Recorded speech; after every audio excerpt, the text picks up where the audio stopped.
everybody, it's Friday. Hooray! Mm-hmm. Oh my god, this week seemed like it was like forever long. I know. Well, the weird thing about it was it seemed like it was really long, but it also seemed really short at the same time. And to me, it seemed like it was just... Welcome to getting old. Boom, it was like fucking lightning. Next thing you know, it's time to fucking... It's the end of the week. I'm always glad, though. You know what I mean? Tomorrow's going to be fucking great. I always look forward to Saturday nights. Saturday. Especially when it's the 80s, the new wave. Yeah. Like I said, last week was Memento Mori, which is more goth industrial. And it's like some of the same people, but the vibe isn't quite the same. We like it's the same place. And he even plays some of the same songs. Like maybe 10 to 20%. Like of similar songs that you would hear like on an 80s night, but then like he plays other stuff. But it's just kind of like, and I like a lot of the songs, but I don't know. There's just something about... We like both nights. I like both nights, yeah. Yeah, the goth night has a lot of young people like Gen Z and shit. The cool Gen Z, we like them. But tomorrow at Memento Mori, it's a lot of Gen X. Well, tomorrow is Barbarella. Barbarella. We call it, yeah. That's what I said. No, you said Memento Mori. Oh, I meant that was last time. I meant Barbarella. And Barbarella, which is fucking an axe trap. But tomorrow is like... a lot more Gen X people. They're cooler, a little more laid back, and it's more fun because our generation, they're not as uptight or they don't care as much. We'll fucking drink and dance and fucking flirt. And we're all kind of sloppy drunks. Sloppy drunk. And everybody's kissing everybody. I love you too, it's bitch. Pretty fun. Slapping bitches in the face, and you're like, yeah, come on, let's dance. And it's just, It's a more fun crowd because we understand each other. The guard is more down. Well, and to be fair, we have known most of these people. We've known them for fucking decades. 15 to 20 years at least. Yeah. So it's just kind of like, and they're same age as us or older. Some younger people do go there because there's a large contingent of people that like younger people that like 80s music. Yeah, they love 80s shit. So we get, and some of them know all the shit. Like we know this girl that goes there. She's super cute, like little bangs and everything. And I'm not sure how old she is, but she's pretty young. You know what I mean? The little geeky girl with the bangs and the glasses. The DJ? Yeah. She's a DJ. Yeah. The one that looks like fucking, she kind of looks like she's getting ready to do cosplay for the girl from fucking... Who, Scooby-Doo? Scooby-Doo, yeah. Like Velma. You know exactly what Well, she doesn't have an orange sweater or nothing. She usually... but you put that bitch in orange. She's a very hot... She's super cute. She's a very hot... She's a DJ. DJ who's probably in her late 20s, early 30s.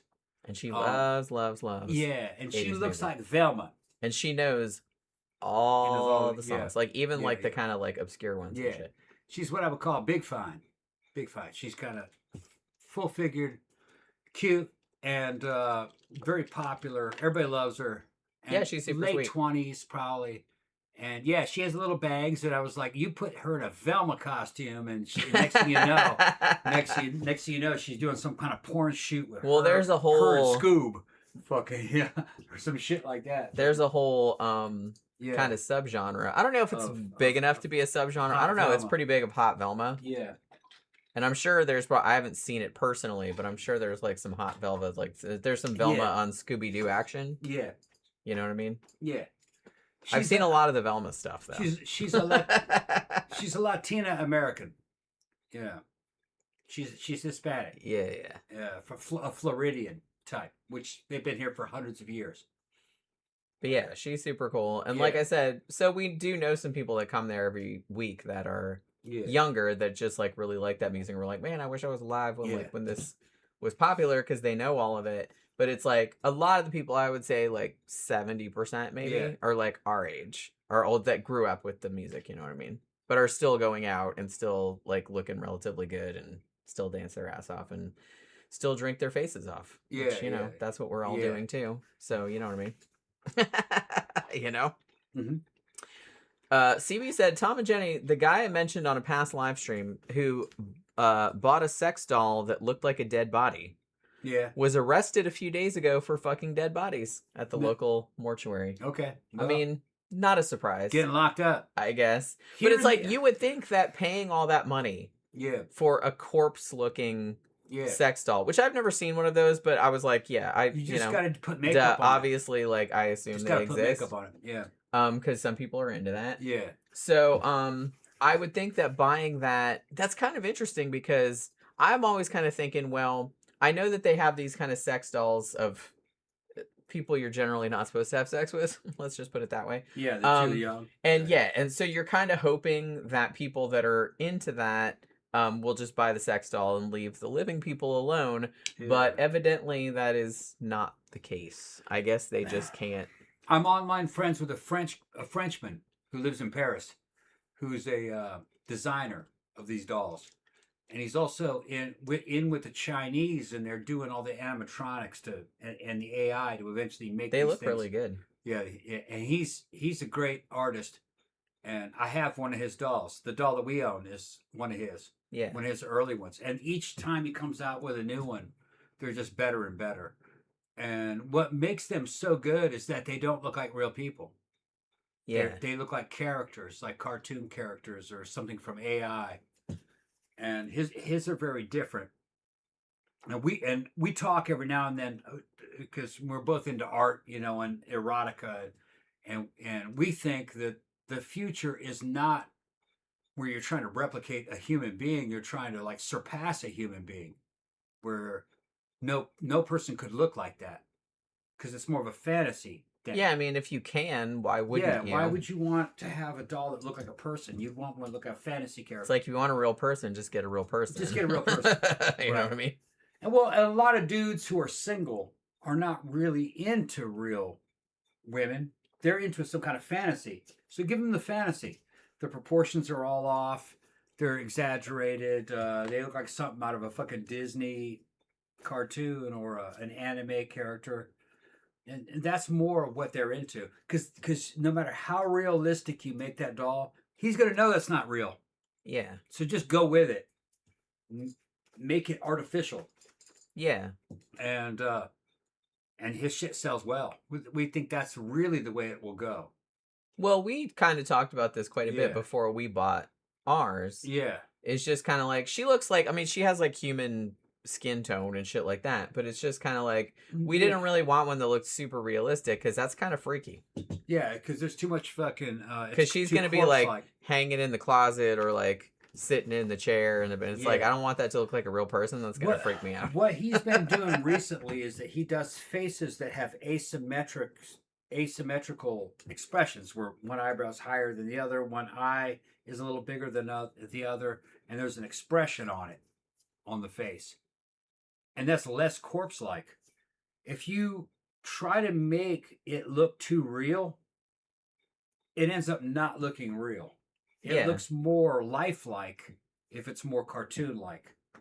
And that's one of the reasons why people like anime and Disney cartoons. You think, oh, it's just so realistic. It looks so... No, it doesn't. You're just not analyzing it right. It actually looks very fake. And if you compare that to an actual person. If you compare it to the actual person, it looks nothing like that. So don't try to... His philosophy, and I agree with him, is do not try to emulate a living person.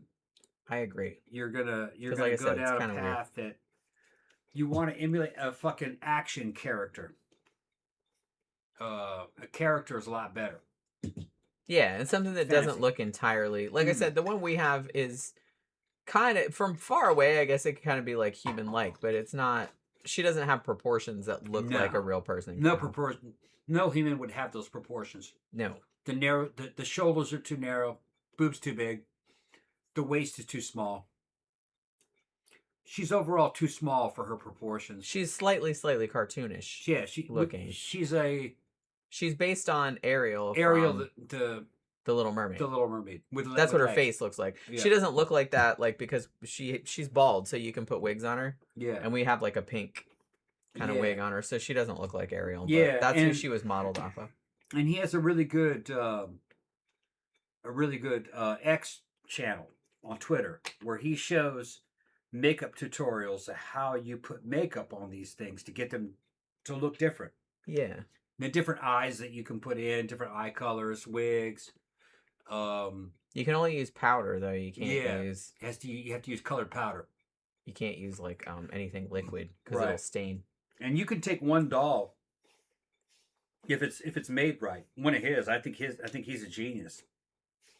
Yeah, his stuff is really nice. Yeah, and he does fucking porn with the dolls. And he's like super into it. He's doll sexual. You know, everybody has their thing. You know. Yeah, what I mean? he likes dolls. Now he'll go to Thailand and he'll run through the Thai girls, but he just doesn't like realistic women. You know, he likes fantasy women. That's his thing. Which, fair enough. Yeah. And but I forgot where I was going with that. But I'm drunk. I've been drinking. He was at the biker bar for several hours today, so. And they were giving me free drinks. Slutting for drinks. I was slutting for drinks. I was teasing him like on the taking message. Fucking clothes off. And he's like, I took my shirt off and like people are buying me drinks and stuff. And I'm just kind of like, oh, you're slutting for drinks, huh? The bar was buying me drinks. Yeah. Yeah. Yeah. For entertaining. Bunch of old ladies. Entertaining all the old ladies. Yeah, I was entertaining a bunch of old fat ladies. Yeah. You gotta watch those old ladies. I know. They're gonna cause some trouble. Yeah. Well, it's not so bad that I'm fucking dancing on the bar and fucking, It didn't get that far. I haven't got that far yet. Yet. No. You probably will. I'd do it if they encouraged me and they were fucking giving me money. That's what I'm saying. It's like if you were drunk enough, because man, I've seen you get on the stripper pole at Barbarella, so. Yeah. If you're drunk enough and people encourage you. Well, me and Jen were talking about it. You'll do all kind of stuff. I'm not afraid of the women. I'm afraid of the dudes. Yeah, I told him, I was like, dude, this is Eustace. If somebody gets mad at you for cock blocking or like looking better than them, because this is Eustace, so it's not that. Yeah. They're all like a bunch of fat, toothless. But fat, toothless fucking dudes, and they're fucking like, trying to scam on women in their 60s and shit. Yeah, like, especially at this bar. You're cock blocking this 60-year-old woman. And I'm like, I'm trying to fuck this 60-year-old woman. I'm like, what? What are you talking about, man? I would. He's like, I'm not trying to fuck that. Yeah. It's like, I promise. Right, but that's but they're gonna get butthurt about it, and they're just being like, I was like, just don't get shot, okay? Yeah, I don't want to get shot over some fucking chick that fucking would never have a chance. Yeah. Yeah, probably not a great idea. Not a great idea. You know what I mean? Yeah. CB says, I mean, a girlfriend that doesn't answer back is the only reason to get a sex doll. Well, I don't know if that's the only reason. No. Like I said, we have one for other reasons. we were gonna make videos with it. Yeah, we just haven't got around to it yet. I know we said that. We just never got around to it. And Jen likes dolls and fucking she likes to see me fucking tearing down some dolls. We're having a threesome with the doll. Yeah. Yeah. Well, it's like a threesome, but like not threatening. Yeah. Because it's not a real person. Yeah. It's like you kind of get to see it, but not in a way that you're like, oh, man, Jen likes to see it happen from third person. You know what I mean? Yeah, because you never get to see that. Yeah. I mean, I like that, but like I said, it's like I get weirded out by like thinking about. It's like I don't know if I'd be happy about it being a living chick, but it's just kind of like, I mean, we've been in situations like that before. Yeah. And I'm kind of, I don't know, it's kind of hot, but it's also kind of like pisses me off. You know what I mean? So it's just kind of like if you have like a doll, then it's not a real person. So it's just kind of like you can see it. Past couple months, new shit has been brewing, I think. There's a couple of them out there at the club that I think are fucking actually kind of like trying to jump in that. But we'll talk about that later, I guess. I mean, yeah. There are some of them that we definitely will. Don't forget, because that's like that kind of shit's my favorite topic. Yeah, there's a couple of them. I'm like, I think something's brewing there. Oh. But the thing is that Jen's by. If you're not ready to the show, and the club that we go to, they're our age, and you have a lot of single women that are Jen's age that. They're from our generation, so they're like that, and they're flexible. Single. Let's put it that way. Yeah, they're single, and they'll be making out with Jen. See, Jen's talking about she's mad that me making out with so much. She makes out with chicks at the club. Yeah, I don't make out with other dudes though. No, just chicks. I'll be back with. To be honest, and like the boyfriend will be like trying to jump in and stop it, and I'm like, no. Just let that shit rise. Let the shit ride, man. Look how hot that is. Yeah, I guess it is. I said, dude, it's not. She's not a threat to you. Don't worry. I'm not stealing nobody. Yeah, promise. she's not stealing nobody. Yeah. I would never. Yeah. I would never do that. It's all just fun. I just think it's hot. It's all just fun. Unless they're just kind of like, hey, want to come to your house? Then we'll say, okay. Yeah. Then you can. But Jen's it's just a slayer. She's got like 4 or 5 of them out there on the back burner. I can count them. I think you overestimate. I can, you know. You don't think? Yeah. Okay. Dawn. Well, I know that. You got the other one that was that one we saw last weekend. That fucking you knew that was wearing next to nothing. A couple weeks ago, she was there with her daughter. Remember? Oh yeah. What was that girl's name? And then some of them I don't really know them that well. Yeah. Like I've seen them around. Yeah.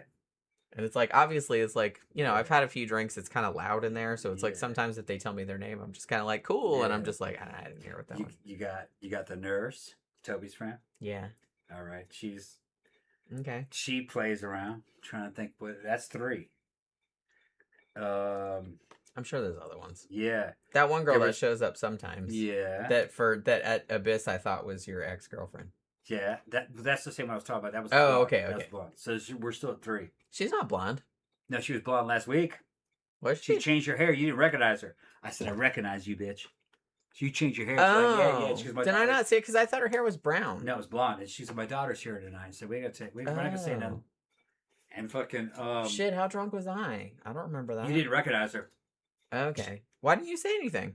I thought you recognized her. No, I didn't. Because I was just like, I thought I hadn't seen her since Abyss a couple months ago. Yeah. And I was like, her hair's brown, right? Yeah. I thought. Okay. And then... I'm super observant, I got a feeling about that new blonde, actually. Oh, yeah. Amanda. Yeah, we know this woman. This is a really interesting story. Amanda's attractive. She's a cool ass chick. She's an ex-stripper. She's an ex-stripper. Yeah.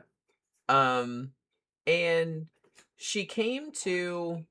We're not going to say, like, what her last name is. You know what I mean. She's on your Facebook. I think she's on my Facebook, too. Yeah, she friended both of us. Yeah, but, like, we met her a while back. Yeah. And she started showing up with this older guy. Well, older. He's probably our age. He's not older. He's my age. Yeah, he's our age. He just seems to be older. Well, he's sick. Yeah. And, so he, I guess, like, he's like, man, I don't have that long left.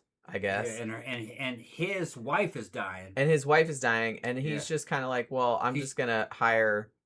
Now, did he hire her as an escort? I don't think so. Or were they just... I don't think she's an escort. Okay, so I'm not sure what the situation was. Because that's what we thought at first, like before we met her. I don't think she's because I was like, that it looked like that situation. She's a friend of his. Because we've seen that situation before many times. There's escorts that show up. Yeah, every now and then. So it's like... and fucking Florida. Yeah, so you do see it from time to time. Yeah. And it's pretty obvious when it happens. So just a heads up for the dudes out there, like if you go to a club and you hire an escort, like most people will know. Yeah, we see it. I mean, maybe they don't care if we know, but it's like most of the time. Remember when Barbarella was at the pickleball place and that dude showed up? I don't know who that dude is. I'd never seen him before, but he showed up with a very obvious escort. Yeah. And and they were just like in the middle of the dance floor, and she was like 10 to 20 times 19. Hotter. She's like 19, and he's like 60. She was doing a good job, I will say. She did look like super, super happy to be with this dude. I'm like, yeah, she was. Me and Tom are like, that is an escort. Yeah, and she was super cute. I'm like, she's doing a good job though. Good for her. Yeah, because he was nothing special. No, she was like a Disney princess type. She looked like a little actress. Probably about 19, 20 maybe.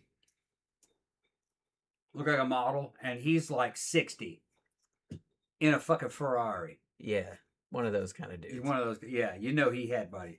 And he's just eating it up, and she's just all over him and putting on a whole show. And everybody's just, all the regulars are just looking. We're just like, we're not going to say anything. And Amanda goes like, there's someone for everyone. And I was like, if you got enough money. And she's like, yeah. She's like, yeah, that's what I meant. We're so bitchy. Yeah. We're not bitchy. We wouldn't say anything to them. It's like, I'm not judging. Yeah. But it's like I said, we're old. We've been around. Yeah, we've been around. And so like all of us are going to stand over there like kind of being like. The Florida Orlando scene is like Vegas. Kind of. It's a touristy scene. It has a high-end component of rich people that come here to fuck escorts. That's really what it is. And there are applications you can download. They'll show you who all the escorts are in this area and how to contact them. Fucking Tom knows all about that. Oh yeah, I've checked it out. I want to see who was working. See if it's anybody we knew. I knew a couple of them, but he's like, hey, I know that chick. Yeah, but they were from the porn scene, so yeah. Oh my God. And their husbands are pimping them out. But yeah, so this chick, that was the first time we saw her. We saw her with this guy, and we thought she was an escort. And she was a stripper though, which we called because I was like, look at those fucking shoes. The shoes, and she can dance in those shoes. She can dance in the shoes. And she's got killer fucking legs with lots of striations. And we're like, yeah, that's a stripper. She's dancing. Because I'm not dancing in those And she's shoes. got 3 children. She's our age. So she started showing up, but it's like, and then sometimes after a few weeks had gone by, she started showing up on her own, like without that guy. Yeah. And so Tom started talking to her, and I started talking to her and stuff like that. And she's like really cool. She's like, very cool. She's real into all the 80s shit. She's not our age. No, she's our age. Oh, okay. She's our age. She doesn't like look like it. Mid-50s. No, she doesn't look like it. And no, she's a 9 for her age. And so, 8, like, 9. she's out there dancing, and I'm like, ooh, mad respect, like, dancing in those fucking shoes. I'm not doing that. And if you have, like, and then the young civilian girls will show up and try to dance on the pole, and she'll go, let me show you guys. She's like, no. It's just stand aside. Then she goes and gives tips. Yeah. Nice and with the killer heels and shit, she'll fucking spin around and everything, and she's like 53, 54. Yeah, she's like, no, you're doing it all wrong. Blow these girls away. And I'll be like clapping, and she's looking at me winking, going, yeah, I got him. She's super funny. She's funny, yeah. Her name's Amanda. But she comes every week. She'll be out tomorrow. Because she's like, I think she came because of that guy, because that guy like was like, hey, will you go to the club with me? Yeah. And now so she started going, and now she'll come without him. Mm-hmm. Like, or sometimes she'll show up and then he'll show up like an hour or two later. Yeah. Hour or two later.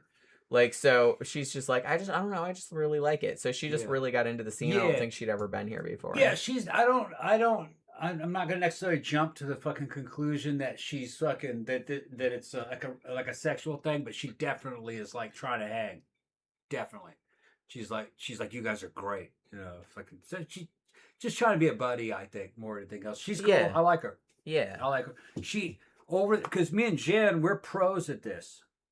I've watched her for probably 5 weekends now. She never made a mistake. Everything she did was just.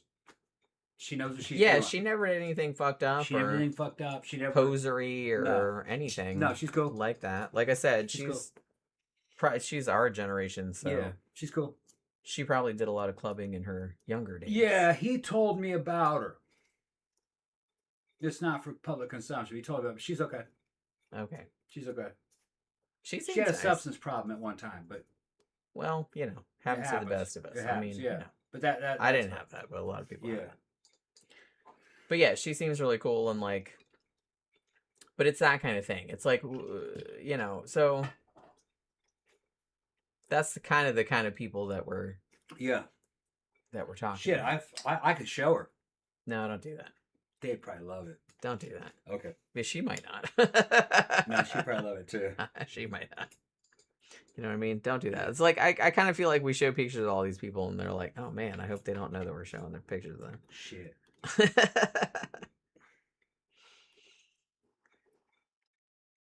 Oh, CB said a long time ago, it's like the sex dolls are a bastard to keep clean. That's what I was told by one of the other doll You have fans. to know how to do it.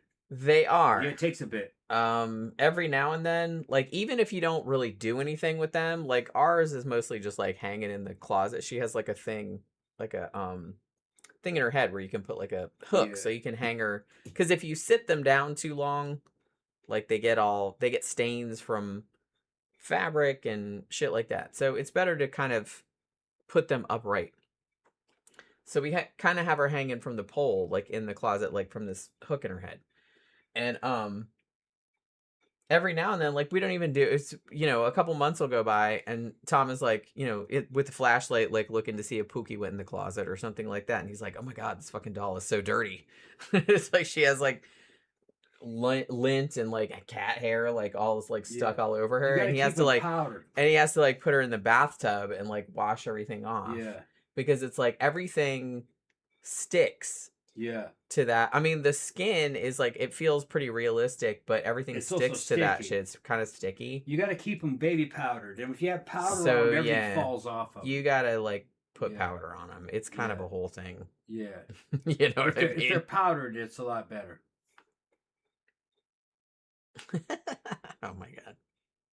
Gramther says, in Thailand, 70-year-old white guys would be with 19-year-old doll faces. Yeah, I kind of feel like that's what our friend Scotty wants to do. Go to Thailand and get some fucking 19-year-old girls. Yeah. Or ladyboys. Yeah. He seems open to either situation. Oh, what's his name? She wants to go get ladyboys with me. That's what I said. Yeah. Scotty. Yeah, Scott.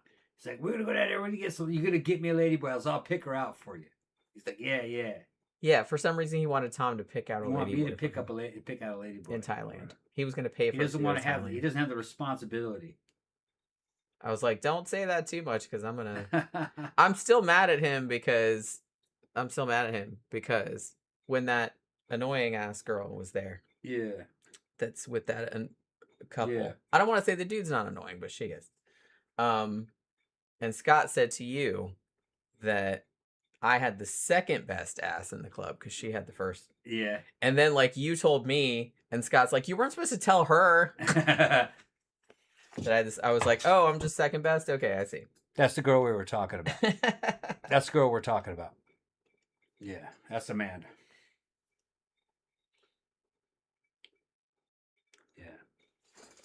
Yeah, that was a few years back. Though, she's nice. I mean, she still looks like that, though. She still looks like that, yeah. I mean, that's pretty much her. Yeah. But she's usually got, like, something skimpier and black, and, like, she's usually got big-ass stripper shoes. Yeah. Which, like I said, I've worn those to Abyss a couple times, because I don't dance as much at Abyss, because the dance floor is smaller, and I don't like the music as much. So it's, like, sometimes I'll wear, like, more uncomfortable shoes, but that look really good. But I usually bring a backup pair in the trunk because I can't wear those all night. They hurt my feet, you know? But if I'm going to Barbarella to the New Wave night, I'm wearing some comfortable ass boots, bitch, because I'm going to be dancing all night. I'm not wearing those uncomfortable ass shoes. I'm just not. I know they look good. They do. Yeah. I told her last time I saw her, she said, you got this damn stripper shoes on. That's going to kill your feet. She goes, oh, I can handle it.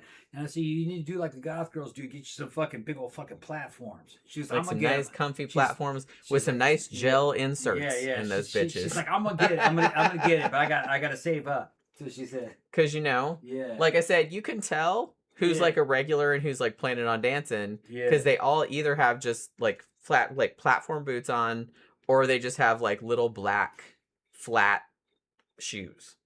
Yeah. They don't have like any fancy ass like shoes like that because I can't dance in those. Like I can for an hour and then I'm just like, nope.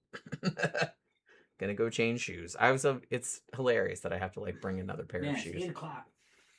Well, yeah, we've only been on for like less than half an hour. Less than half hour. Tom is like, well, he's drunk already, so he's already. It goes by fast when I'm drunk. And dude, I'm out. My drink is empty. I'll get you one in a sec. Empty. I'll get you one in a sec. Oh my god. Trying to get this shit turned around. Let's see. What do we got here? Okay.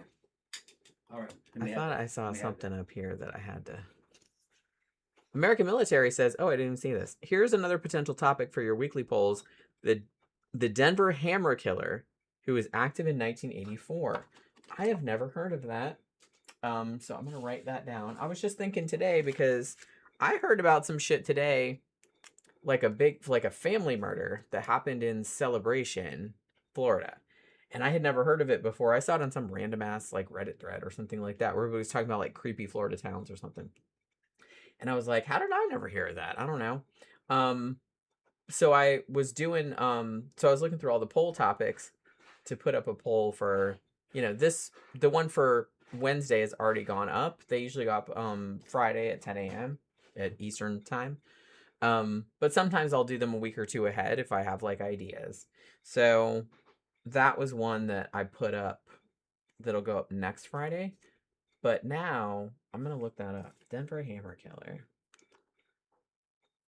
It's just, it kind of freaks me out how many of these fucking cases are out there. And like I said, I fucking read about true crime all the time, and there's still so many cases that I haven't heard of. Thank you very much. Thank you very much. So I wrote that down. Oh, it's nice and cool in here with this fan going. I don't care what you say, Jen. I don't mind the air. It's just that I don't know. Nice. It's just noisy and it just kind of blows my hair around and blah blah blah. You know what I mean? Oh, Granther says I watched the Searching for Sugar Man review. Glad y'all enjoyed it. Yeah, I thought it was great. Yeah. Like I said, I really appreciate you recommending it because cool I probably story. never would have seen it otherwise because it probably would have just got buried under the other stuff. But it's just like, man, what an awesome story that was. Yeah, very Detroit story. Yeah, I had no idea. Like he was there when I was there. Yeah, I guess he was in Detroit when I was there. Yeah. Granther says I went to the Mabu record store. Oh, was that the one that that sugar guy like owned? Because I remember that from the documentary. He's like, when he was in Cape Town a few years ago, it was like a shrine to Rodriguez. That's crazy. CB was saying, this is a while back, one of the guys has a doll that looks like Jessica Rabbit. Yeah. Because there's a lot of those. Yeah. I think even the company that we bought our doll from had a Jessica Rabbit one. Yeah. But it was more expensive than the one that we got. No, it was the same. Oh, was it? Yeah. I thought because she was taller. No, same. Because we got a shorter one. It was the same designer. Okay. It was Jessica Rabbit. Same guy that designed ours. It's got a different face. It's only a few inches taller. It's got much bigger boobs. It's still for sale.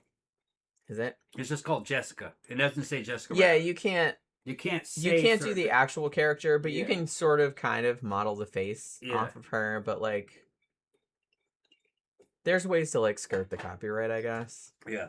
His newer ones though are better. The genitalia on them look fucking fantastic. Really? Like, you know what I mean? Like the detail, the way it looks. It's just like, man, you upped your game. And he goes, yeah, well, I've been studying how the material behaves. You know what I mean? It's like what you can do with it. What you can do with it. Because of the TPE. It's a certain type of fucking rubber material. And it looks like a fucking juicy fucking snatch. Fucking, I was like, dude, you did great on that. He goes, I know. Snatch. Yeah, it looks like a damn ham. It looks like a fucking roast beef sandwich, sideways roast beef sandwich. So it looks great, man. Oh my god, does mine look like that? If you suck on it and get it plumped up, she's plumped up. I'll fucking show it to you. You want me to show it to you? No. Oh yeah, you do. You know you love that shit. No, his new doll is fucking fantastic. I don't know. I can't see my. I can't really see my own cooch. I have seen pictures of it because we've done like pictures of it. But I forgot her name. I never really thought about. It just came out 3 or 4 days ago. Oh, okay. Okay. We were talking about it. Gramper says I went to the Motley Crue concert with my wife in Detroit this week. I warned her on the way to to the show that the women will all be dressed like they live on Horror Island. Well, I would think that she would probably know that. Yeah, she should know that, right? I would imagine. Right? Camp Guy's talking about the I-70 killer. Yeah, you know what's weird? I was just... Because I've been working on, my Faceless Villain books. I did the first 3 volumes, which were 20th century. And I decided that for the 21st century, I was going to do each year as, like, its own book. Because it was just, like, too many, like... to make it like another 20-year one like I did with the old ones. So I was working on the 2001 one because the 2001 is out. Has been for a little while. But I've been working on the 2001 one. The ebook is mostly done. I just have to like read through it and like make sure I didn't fuck anything up. But I still have to do the print layout and I haven't done that yet. But one of the crimes in there, I can't remember who the victim was, but they thought maybe it was the I-70 killer. Like, because the I-70 killer he was kind of one of those ones that would kill, like, convenience store clerks and, like, all that other kind of stuff. And there was, like, a whole bunch of them. So there was, like, a couple crimes like that they thought were, like, attributed to him. So I was just reading about the I-70 killer today, matter of fact. That's his new one. Oh, okay. Okay, he's got some new pictures up, bro. We didn't do a show about the I-70 killer? I thought we did. Jesus, I'm forgetting, like, all the shit that we did. You know? Trying to see. That's just butts. There, look at that. Oh, okay. See what I'm talking about? Shit, mine doesn't look like that. No, just saying that. That does look kind of like a roast beef sandwich. Yeah, not in a bad way. Yeah, no, and it's plump. He's got, look at that shit. Mine's kind of all tucked in. Like, you can't really see it hanging out like that. See, but some people's are like that. In the Chinese dolls that are just done by the Chinese generic dudes, there's no detail like that. Oh, okay. You know what I mean? It's just like, well, hey, it's just like they don't want to. It's like the Chinese don't want to talk about that. These are all Chinese manufacturers. It's just a body. They don't They don't design them. It's not a. This is a French. This is a French designer. That's one of his designs AI'd out. Yeah, he does like AI videos of like the dolls, but they're like moving around like they're moving. Yeah, but that's what they look like. It's kind of freaky. Yeah.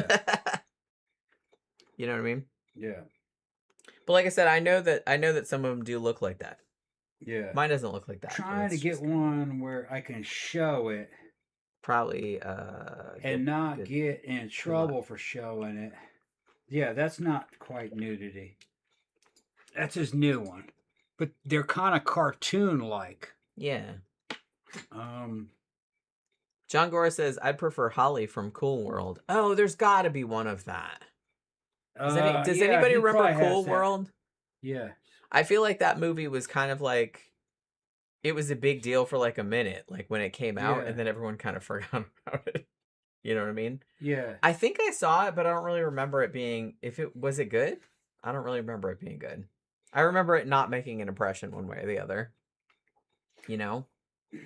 I feel like if you're going to talk about live action and animation combined, I feel like Who Framed Roger Rabbit is much better. You know, and I saw that in the theater. Cool World was a few years later. Wasn't fucking Brad Pitt in that? Yeah, I think he was. Wasn't Brad Pitt in Cool World? Maybe we should review that one of these days. It probably sucks. I haven't seen it in a long time. I just remember I don't remember it sucking. I just remember it not being like, oh, okay. I just remember it being like that. You know what I mean? So I don't really know what to tell you. If anyone that's like seen it more recently can like tell me if it's worth rewatching or not. I think maybe for the Monday review, we might take, I know we've been taking a lot of Gramthers recommendations recently, but we might do The Wrestler. Because I kind of feel like Tom, you like Darren Aronofsky, right? Yeah. He did The Wrestler. Mickey Rourke is in it. I saw it. I really liked it. I don't know if you'll like it or not. You've still never seen Requiem for a Dream, have you? No. You're in for a treat. Yeah. We should probably review that one of these days. I mean, you like Jennifer Connelly's in it. Yeah. And there's a double dildo situation. Oh, it's that movie. Yeah, yeah. Also Ellen Burstyn. Ellen Burstyn, who was Reagan McNeil's mom in The Exorcist, is in it also. Yeah. And she gets attacked by a refrigerator. The double dildo. It's scene. A whole The double dildo scene actually has been sampled a lot in kind of like porn compilations. Well, yeah. With a flash that in of Jennifer Connelly. Yeah. It's fucking funny. That movie, she is fucking hot. That girl's. It's an awesome movie, but it's so. It's supposed to be pretty depressing. It's depressing. Yeah.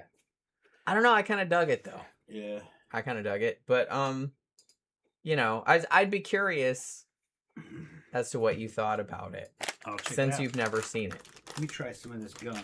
You gonna chew some of this gum? You were talking about this gum fucking all day. Not all day. Oh yeah. I told you. Yeah. We'll see, because we're on the GLP-1, right? Yeah. And GLP-1, for me at least, gives me really bad nausea. And I found that one of the things that helps with nausea is peppermint gum. So it's like, so if I feel like I'm going to throw up or something like that, like if I chew some peppermint gum, like really strong peppermint gum. It's good. Like this Icebreakers ice cubes that I have. It really makes me like not want to throw up anymore. I think mint is isn't mint and ginger, I think, is kind of like anti. You got to tell them what I made maybe with the ginger. Oh, yesterday. Yeah. We have an ice cream maker. And I grow ginger. And we grow ginger. Yeah. And he made ginger ice cream. I'm not even a big fan of like ginger flavored things generally. But holy shit, that ginger ice cream was so good. Now you were saying like you should make it stronger. I don't think you should. You think so? All right. Because if ginger is too strong, like one, it makes me sneeze. Like if I get like super like I used to drink ginger beer. Yeah. Like my ex-husband used to love that that Idris ginger beer. Yeah. The fiery hot kind. Yeah, I like hot ginger. And too. And he loved it, but it's like I would drink it. It's good, but it's like it would make me sneeze and sneeze and sneeze like over again. Like it just got up my nose. Yeah, I made some ginger ice cream. It was fucking awesome. But man, that was so good. Yeah. So good. Like I had some last night. I can make it stronger to make it hot almost. Like yeah, see, spicy. I don't know if I would like it as hot much. And sweet. I don't know. You can make like every single flavor you've made is delicious. It was good. I still don't know what my favorite is. I really, really like mint chocolate chip. The mint, yeah. Mint Oreo cookies. Yeah, the mint one that you make where you put the cookies in it. Oreo cookies, yeah. You just put Oreo cookies in it, but it tastes like the Girl Scout thin mint cookies because the mint flavor is so strong. I tried chocolate and it gets too hard. It didn't work. It gets too hard. It was still good, but it didn't work as good. Yeah. But when you put like the cookies in there, and they're just like the cheap like dollar store cookies. Yeah, dollar store. They're not even mint flavor.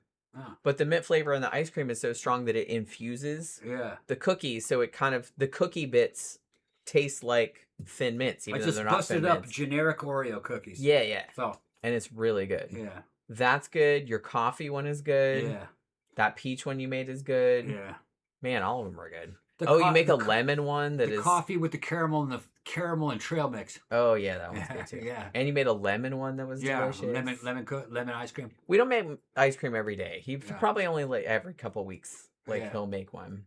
But and a lot of more cream in there. I could use it. I mean, a lot of the stuff that you make with like stuff we grew in the garden. Yeah, you know what I mean. Like you guys don't even know. We have so many peaches. Yeah, and I don't even like peaches that much. You know what I mean? But we have so many peaches. Like, you don't understand. Yeah. So... I made a bunch of peach bars. So many. Yeah. It's fucking peach ridiculous. Cobbler bars. Mm-hmm. Yeah. And they're really good. Yeah, these are good. Yeah, I told you. That's good. I like them. Yeah. They're good to have because it's like, if you're out and about, you can't, like, brush your teeth or something like that. You can, like, chew a couple of those and... Maybe we should get these bitches to sponsor us, right? We'll take those bitches to the club. Well, yeah, I'm going to take them with me in the car. I still have, like, a couple of, what was that gum you bought me the other day? I don't think it was the same flavor because it was sticks. I don't remember. But they're in my purse. Trident, right? It was Trident or, I don't remember what it was. Because I made you go in the store. I was like, get me some gum. And it's like, make sure it's peppermint because I don't like any of that cinnamon bullshit. And I don't want any of that wintergreen bullshit either. I just want peppermint. Peppermint's like the really... I'll chew the other kind, but peppermint's the only good kind of gum. You know what I mean? Let me see. Yeah, Zach says peppermint tea and ginger tea also really helps with nausea. Yeah, I feel like that's kind of the only thing, because sometimes... I mean, even before I started taking GLP-1, if I ate too much... like in one sitting, like I would get really nauseated. And I've had that as long as I can remember. But the GLP-1 made it like way worse. It has like subsided some because I've been on it for a while. When I first started taking it, holy crap. Like we would inject it. You only inject it like once a week, right? So it's like you inject it and then like literally the next day, like, I would wake up and I'd be like, oh, shit. Like, I would just drink a cup of coffee and I'd just throw it all back up. You know what I mean? So I'm like, well, this is not fun. I think if you get it from a doctor, which we did not, then they'll give you, like, anti-nausea medication, like, to go along with it because it's so common a side effect. But, I didn't have any of that. So yeah. So I was just kind of like, but it helps to, like, just eat way smaller portions. And chewing peppermint gum, like, definitely helps. But like I said, I kind of like it because I don't like feeling I'm gonna barf all the time, but it's just it does help with the appetite suppression because you're on GLP-1 because you want to lose weight, right? So it's just kind of like anything that makes you not eat a lot is better, you know? So it's like if you don't really feel good enough to eat, I mean, all I've eaten today is that chicken sandwich that you made, which was delicious. That chicken sandwich that had Did you answer the TBD guac on it. Dragon? Where? How much we lost? How much have you guys lost in weight? Got a friend who lost his craving for smoking with his GLP-1. I have lost 25 pounds. Yeah, in like 3 months. Yeah, it's something like that. I think it was like 3 months, and I lost lose most of it in the first couple months. Yeah, and then it slows way down. Yeah, you're losing percentages per month. So the more you lose, the less a percentage you have remaining to lose. Yeah, so it slows down after a while. Down. So it's definitely like plateaued. Yeah. But that's fine. I don't really want to lose that much more. I'm kind of gunning for maybe 20 more pounds, but we'll see how it goes. And what's happening to us doesn't apply to regular people. Because we're on hormone augmentation, and I'm on right now anabolics. So I can't lose muscle mass. It won't. The innate laws of nature won't allow it. So what's happening to us is that fat loss slows down, but recomposition continues to fucking happen. And recomposition, it means the increase in fucking muscle density keeps improving. So I'm not losing any fucking weight anymore, but my shape is changing. Yeah, you look different. It's not the same as a normal person who's just taking GLP-1 and on a diet. It's because we're on fucking hormones and anabolic steroids. So it's not the same. I'm not losing any weight. I'll gain weight, but I'm looking better. Yeah. Because the amount of fat is decreasing, but the amount of muscle is increasing, and the shape is changing, and the definition's changing. So your aesthetics is what's being increased, not so much your skinniness.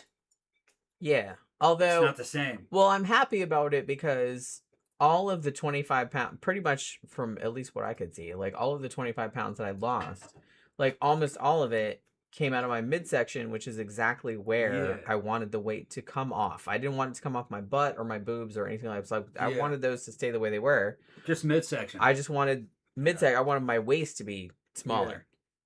Yeah. And it did do that. And like sometimes it's crazy because like sometimes I'll get up and be like, ooh, like even from the side, I'm like, ooh, it looks so skinny. But then like I weigh the same. And I was just like, well, what happened? What happened? Like I lost 25 pounds. Yeah. And then it like stopped. Right. But you continue to change shape. But but I still look thinner. Yeah. It's because it's called recomposition. Yeah. That's what's happening. You're recomposing. The composition of your body's changing. So muscle is like the fat can move. I don't really care how much I weigh. No. I just care about where the fat is. You care about your shape. You care about your shape. If the fat is in a good spot, I don't worry about it. Yeah. You know what I mean? Right. Well, when you get older, because of the way hormones, your metabolism changes, you tend to put fat around in the midsection. A lot of women do that. Men do it definitely.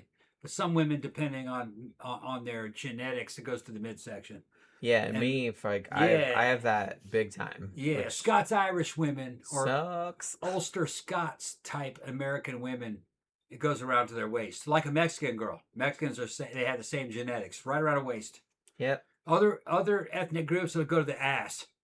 I wish. Yeah, but no, it goes to the waist here. Well, when you start fucking increasing the hormones and getting the fucking metabolism rolling, it comes off of where your genetics say to put it, which means the waist. So now Jen's looking sexy.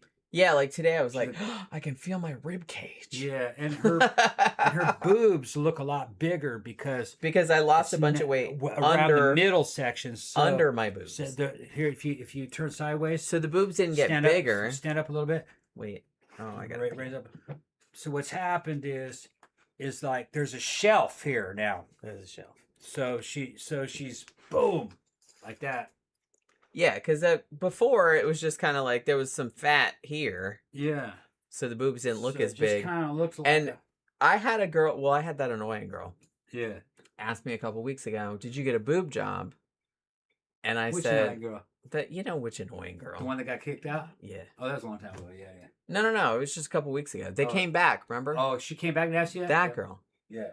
And she asked me if I got a boob job, and I was like, "Yeah, like 12 years ago. Where have you been?" I thought I told you that before. Anyways. Because that was one of the first things she asked me because she's obnoxious like that. But it's just kind of like because she got a boob job, so she wants everybody else to, But I think she asked me that because I lost weight around my midsection, and so it made the boobs look bigger. Yeah. Because this was smaller. Yeah.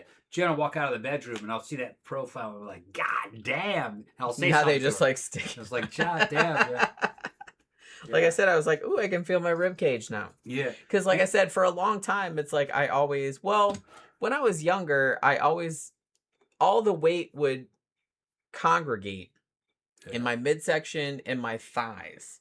Like, especially my inner thighs. It doesn't really do that anymore. I don't have that. Because when I was younger, this is gross, but it's like when I was younger, like my thighs were so fat that they would like rub together. Like sometimes you'd get like... That was common. Yeah, like you get like chafing. Yeah. Because my thighs were fat. Yeah. But point your toe. But I don't have that problem look anymore. Look at the legs now. Cute. I even fucking shaved them, dude. Yeah, no, it's okay. It's all right. No, fucking. We've done videos. Me and Jen have done erotic videos and stuff. The way she looks now, no, she looks fucking 2 or 3 times better than she used to. We haven't done any recording of this because we're just letting this shit develop, and then we'll make another one soon. Yeah, I mean, eventually we will. Like, I think I'm, and coming from someone that's like really critical of myself and always has been. I've gotten to a point now where I'm just kind of like looking in the mirror and be like, not bad. Yeah, not bad. Yeah. Which, like I said, for me, that's a big deal. Yeah. Because normally I'd be like, ugh. Yeah. You know, so it's like, so it's good. There's still some shit I want to work on, but I'm not as bothered about it. But I think that's kind of one of the better things about getting old too, is like you don't give a shit as much about stuff anymore. You know? See, we said, Jenny, you probably have a gorgeous body. I mean, well. Yeah. You should, yeah, especially now. I mean, she was cute before, but now she's fucking looking hot. Super hot. Man, I can't keep Tom off me. Yeah. She walking by, I'm like, oh, I'm gonna fuck that shit up. Well, and like here's the thing. Like last night's Thursday. We don't do a show on Thursday. Yeah. So I usually I have to stay, I work from home. So I usually have to stay online until 5:30, something like that. And then I can kind of check out. Because, sign out of WhatsApp and Slack and all that other kind of crap. So, Pokey. She's like, okay. Are you mad? She's mad, yeah. What are you grumbling about? Because I picked her up. It's okay. Oh, you love it. Yeah, you like attention. Okay, go ahead and go. Go ahead and go. Now she's looking down there. Don't hit her. Down there. Why are you trying to put on a show? She's like, because you're not paying attention to me. Yeah. She loves me to pay attention. Well, yeah.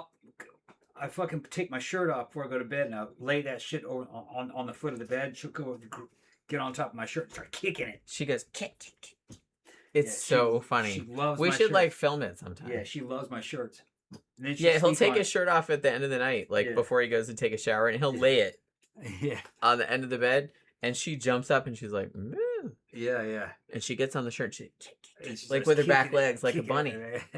Yes. And then she'll fall asleep on it. Yeah. Sniffing it. So funny. Okay. Yeah. I was like, you're so weird, Pokey. Yeah. She likes how I smell. I mean, you can't blame her because look who raised her, for Christ's sake. You like how I smell, huh? Yeah. She's like, that daddy smell. Yeah. Daddy smell. Yeah. Aw. But yeah, it's just I don't remember what I was talking about now. I'm sure it wasn't. Talking about how your body's changed. Where was I going with She's that? getting very muscular and she's very slim around the middle. I was talking much about improved over the last time we've done any shows. Yeah. And she was cute before. Now she's like on a different level. She looks very athletic.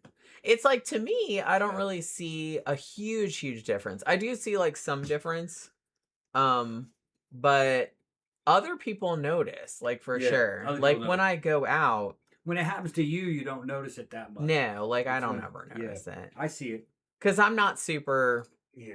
I'm not a super like physical oriented. I'm kind of like in my own head all the time. Yeah. You know what I mean? Jen is spiritual. She's not physical. Yeah, I don't think I'd say spiritual. She's intellectual. Yeah, it's more like that. I'm just kind of like in the brain space, like all the time. So it's just kind of like when somebody says something about body or physical shit, I'm just like, oh yeah, okay. Yeah. Like I don't really notice it as much. So, you know. No, for Jen's age, she's top 5% easily. She's 54. I will be 54 in September. Yeah, she's 54. She's in the top 5%. But that's okay. Most women her age don't look like her. That's okay. Yeah, I mean, she's hotter than a lot of women in their 20s because there's so much obesity nowadays. So no, she looks great.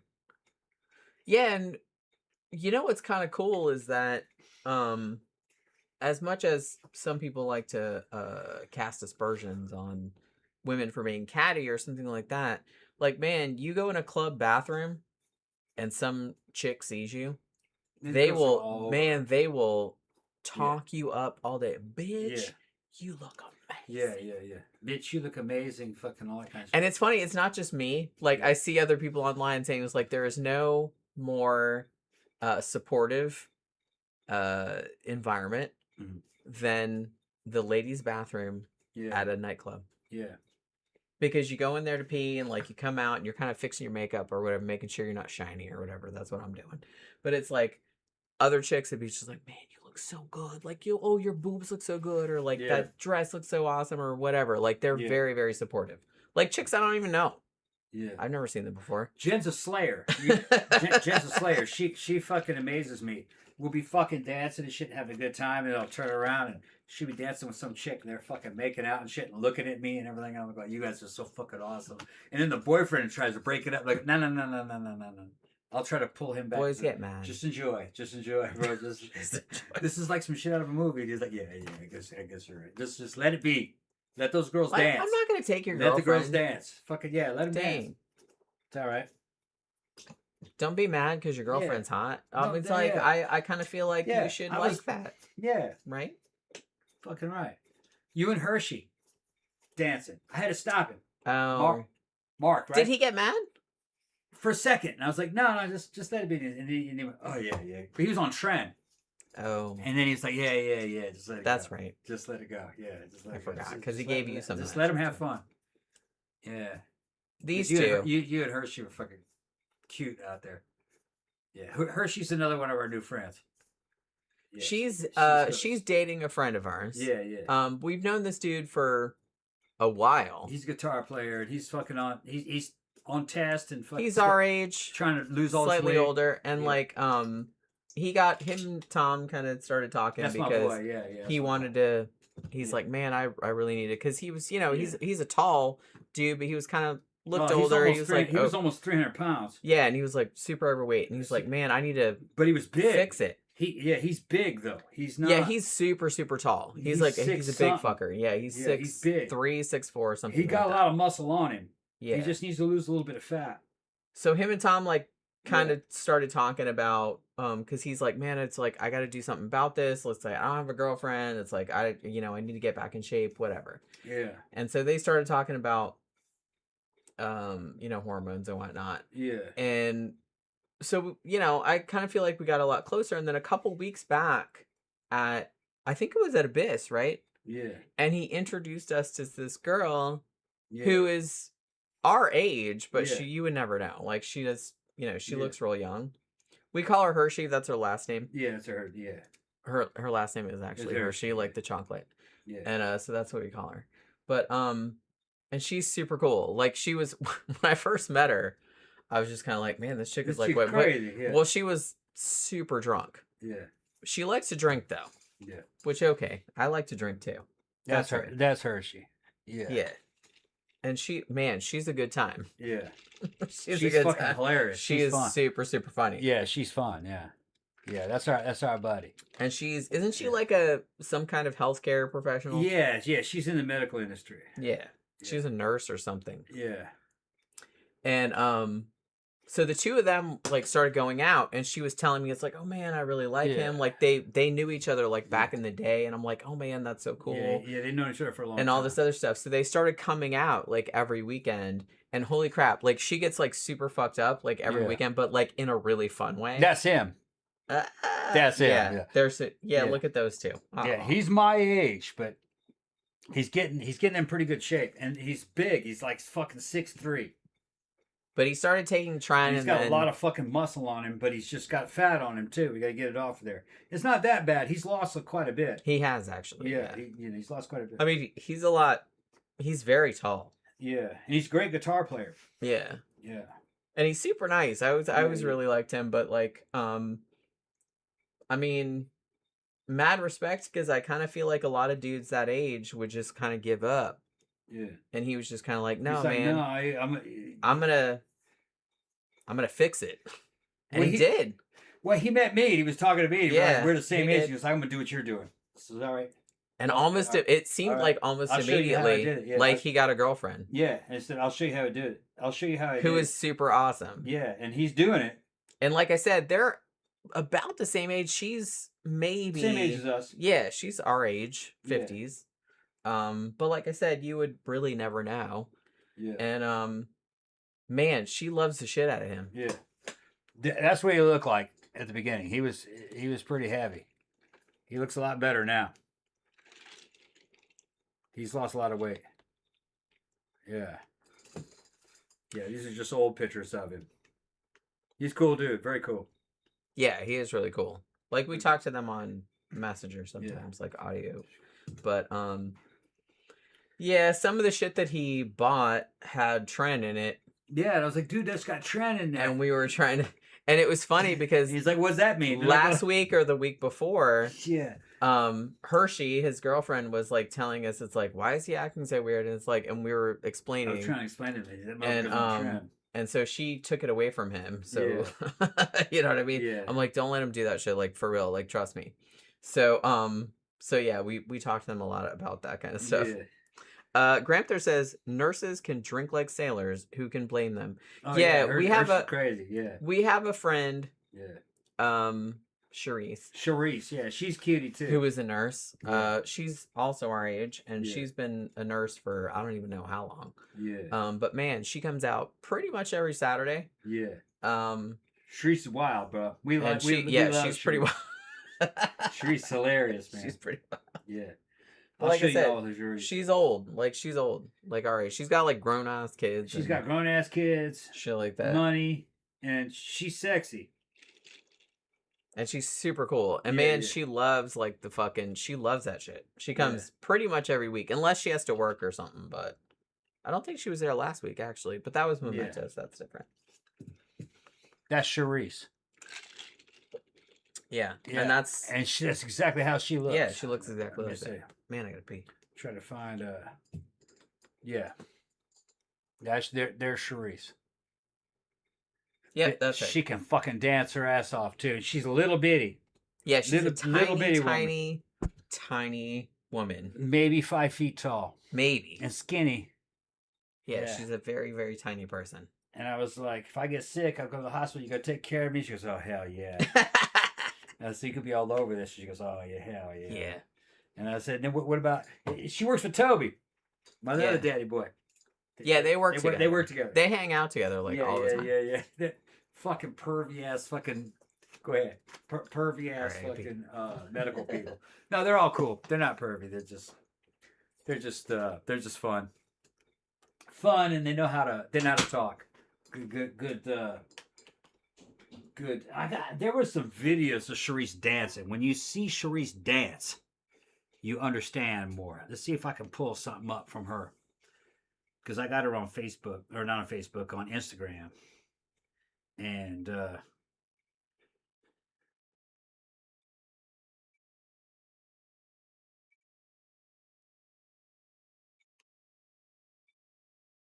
hold on.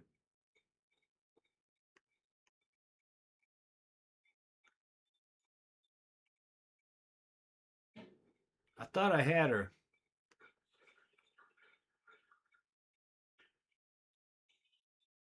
On here. Yeah. Yeah, here she is. I got her. When you see her dance, you understand.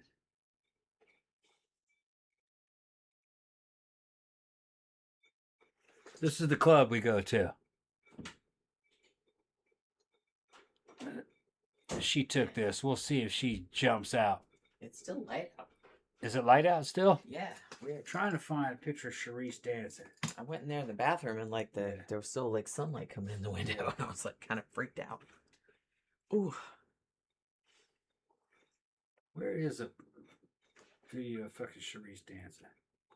There's got to be one. Although she usually takes the videos. What's that? She usually takes the videos. Yeah, she's usually taking the videos. But because she does video, like she takes videos like pretty much every week. There she is. Oh, okay. She's dancing with Chris. Oh, there's Chris. That's her and Chris. Yeah. Yeah.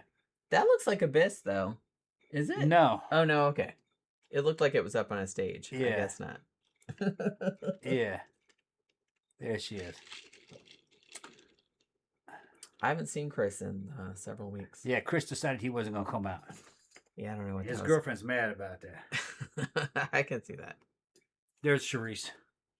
There she is.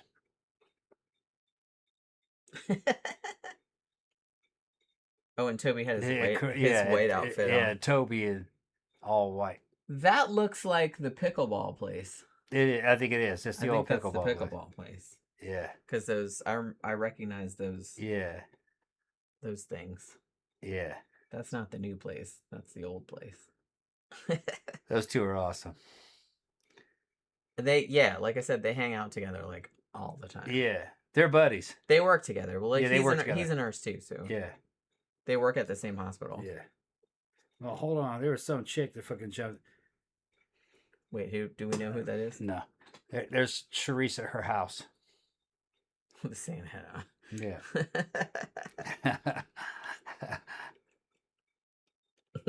Okay. I think this is Charisse's daughter.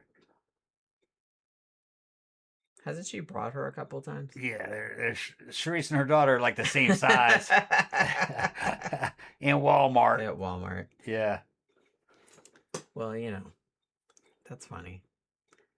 CB says, yeah, Tom, that's what the fetish bar me and the girlfriend go to looks like. Okay, yeah. Yeah, I mean, probably kind of similar.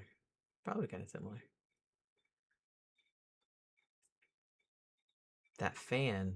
Oh, man, that fan's good. I don't know. Grandmother says, look at Charisse as a baby. Isn't that funny? Oh, my God. Well, that's Charisse and her mom. Older. Yeah. Kind of funny. That might have been Charisse's mom as a baby. Yeah, I'm not really sure if that was like. Yeah, I have one photo of Charisse when she was a baby. She's like 15. Remember that photo? I think I have it. Let's see. She was blonde. Hard to say. Yeah, no, hard to say. All these goth people that like. I don't have it anymore. Like me, that dye their hair when they get older. Yeah, it was cute. So when I show like baby pictures of me, got like blonde hair and she's like fucking in like a regular outfit out in the fucking backyard. Remember that? No. Okay.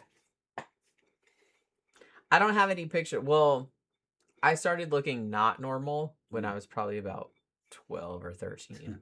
So I don't have any teenage pictures of me looking normal. Unfortunately.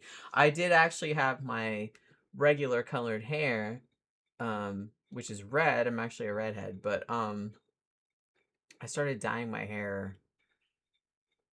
When did I start dyeing my hair regularly? 30s probably. Maybe late 20s, maybe early 30s. And but I do have red hair naturally. So all of my old school pictures of me as a kid, I have red hair. Because I have red hair. Granther says, Toby has some dope moves. He does. Yeah, Toby can dance. I would argue that Toby's probably the best dancer in the club. Yeah, he can dance. But he's very picky about what he dances to. Yeah, he gets mad when certain songs come out. Like, I listen to that. He doesn't. Well, we kind of laugh because he doesn't like Morrissey at all. Well, he doesn't like Morrissey or the Smiths. Yeah. Which I get it. Dr. Michael doesn't like that shit either. Yeah. Like every time they come in, they're like, oh, and they just walk out on the patio. But the weird thing about Toby is that he's gay, but it's like he doesn't really like. Well, he likes some gay stuff, but not other gay stuff. He doesn't like any gay-oriented music. Like sometimes they'll play like a certain Erasure song, and he's just like, okay. But then other times they'll play like another Erasure song. He's like, too gay for me, too gay. Yeah, they look like a couple. They're not. They're just friends. Oh my god, that's so cute. That's them. Like. That's them. That's exactly the way they look. Yeah, that's exactly the way they look. I know it's an AI cartoon, but it looks. That's what they look like. Exactly like that. That's not exaggerated. Well, like I said, yeah, they're not a couple. But you know, because he's gay. Yeah, and they'll go camping together and shit. Yeah, and it's just funny, and I was just like. I said, Toby, you hitting that? She goes, nah, we're just friends. And I said, come on, man. That bitch loves you. And she goes, I love her too, but we're just friends. Yeah. See, look, that's them. Yeah, they hang out together. Yeah. All the time. Yeah. Just friends. But like I said, he is gay as shit. So gay as shit, yeah. Although drunker he gets, as we've said. Yeah, that's what I'm saying. He gets real drunk. I've experienced. Look at this photo. I've experienced some. There's Jen and another friend of ours. Jen fucking is there in Halloween. Oh yeah, that look how awesome Jen's boobs look. Yeah, that's when I was. Yeah. That was last year. That was last year. That was last Halloween. We're doing Barbarians this year. Yeah. So we'll see how that turns out. It looks around good. Granther says, question, is Boy George gay music? Boy George that's music for everybody. Yeah, it's for everybody. But he's gay as shit. Well, yeah, I mean Boy George is gay as shit. Gay as but I mean that doesn't mean that like straight people can't dance to it though. He's singing love songs. Yeah. That's all. And it's all right. Yeah. Love song could be love. It doesn't matter who it's like directed at. You know what I mean? That's universal. Oh, look, she's got pictures of us up. I'm really? looking to see. This is a cool picture. That's a very cool. There's a cool picture of Toby. Oh, that is cool. Yeah, Toby mostly shows up like that. That's definitely Abyss. Yeah, it's Abyss. Because that's up on the stage. Yeah. Before they put the DJ shit up there. Is George Michael gay music? No. Nah. No. I mean, yes, George Michael is gay. Yeah. But that's not what it's being marketed to. Nah. It's being marketed to girls, actually. Yeah. And honestly, and everybody else. From what I remember, it's like Wham was like kind of a lot bigger with girls than dudes. Yeah. But George Michael's solo stuff, I'm kind of ambivalent about it. I like Wham though. Not so much that I'm kind of like gonna buy their albums or anything, but it's like if I'm drunk enough at the club, if it's late at night, you know, it's 1:30 in the morning, and I've had a few, and they play "Wake Me Up Before You Go Go" or "Careless Whisper," I'll dance to that shit. I'm not proud. Wake me up before you go. You know what? I'm gonna say I don't even remember what company this was for, but you know, respect to whoever did this. There was a commercial. Was it Woolite? I don't remember who did it, but there was a commercial that had like a whole bunch of like very dour looking goths like standing in line like to go in a goth club, and they were all looking like all fucking bummed out and like you would expect quote unquote goths to look. And then they go inside the club and then Wake Me Up Before You Go is on, and they're all like smiling and dancing to it and stuff. I'm like, accurate. I'm just like, whoever made that commercial, I fucking love that. That's like, that's pretty true. Granted, so what about Judas Priest? Okay. Judas Priest is by gays, but it's not for gays. No. Made by gays, but by gays, but not necessarily. It's for everybody. If you... All music is for everybody. You have to fucking understand. Judas Priest is the lyrics are a creation of Rob Halford, who's a leather daddy. All right. I think he's kind of a soft leather daddy most of the time. He kind of, I don't want to say he's a bottom, not 100% bottom, but we need to finish reading that. Like a 50% bottom. He's maybe a power trader where he'll do both, one or the other. It's got a lot of BDSM overtones in it. It's about masculine power and domination. Everything is a euphemism. I'll just listen to the lyrics of Turbo Lover. That's like not even a euphemism. It's not even hardly a euphemism. It's about two dudes in a fucking highly supercharged fucking vehicle. It's extremely powerful. All this acceleration and shit. And the story is being told as if you're having sex together with all this fucking power. All three of y'all. You, the other dude in the car. And the car. It's a threesome. You and your boyfriend in the car. But it's kind of... It can be interpreted in a bunch of different ways. It could be a man and a woman in a car. I don't know, man. I've heard that song. It's a man and a man in a car. If I've heard that song, I really don't. Yeah, it's a man and a man in a car. I really don't see how it could have been misinterpreted. Yeah. Back in the day. And here's the thing, you know what I mean? Fucking, I grew up as a kid as a fan of Judas Priest and Rob and his writing. I fucking love the lyrics and the music. Even like back in 10th grade and shit, I'm listening to shit. This is fucking awesome shit. Some of the shit would come at me sideways. I was, what the fuck's he talking about? And I didn't realize he's talking about fucking leather bars. Yeah. And BDSM. I didn't realize that, because that wasn't a thing when you're in... Well, yeah, back then I feel like a lot of people didn't 83, 84, you're 15, 16, you don't really know what a leather bar is, especially from the European viewpoint. He's not even talking about the United States, So the rest of the shit, you can look at it as like euphemisms. It could be applied to a BDSM straight type of relationship. Because it's not just totally spelled out that it's gay, but yeah, that's what he's talking about, though. It's the gay scene, the leather scene, bondage scene. I mean, listening to it now. You listen to it now, you know exactly what he's talking about. It's very clear what he's talking about. And then people are like, well, he came out in 90-something. No. He came out fucking in the late 70s on the Sin After Sin album with in a song called Raw Deal. And he's talking about he made the spike about 9 o'clock on a Saturday. Okay? All eyes were with me as I walked into the bar. Okay? There were all these steel and leather dudes messing with these denim dudes. Couple cops playing rough stuff. Couple cops playing rough stuff on New York's Fire Island. Yeah. That's what he's talking about. Yeah. He's talking about going to the Spike. The Spike was a fucking gay bondage club on Fire Island out in New York. That's what he's talking about. And he's talking about fucking, and there he was, so mean and cruel. And so he's meeting the dude that he's fucking is gonna bondage his ass up, and he's having an out of body experience, fucking through all this fucking pain and pleasure. That's some good shit. And all these fucking dudes fucking sneaking off into the darkness and fucking each other up. All these heavy bodies with all this heavy action. That's what he's talking about. Yeah. And, when you're 15 in the fucking 80s, you don't know what the fuck, what? You didn't know that shit existed. But, now in the goth scene and fucking the fetish scene here in the U.S., you know that there's a gay element. to some of that. You go, oh, okay, yeah, he's talking about back in the 70s. Well, and I kind of feel like Fire Island yeah. was known as kind of like a gay mecca. Yeah.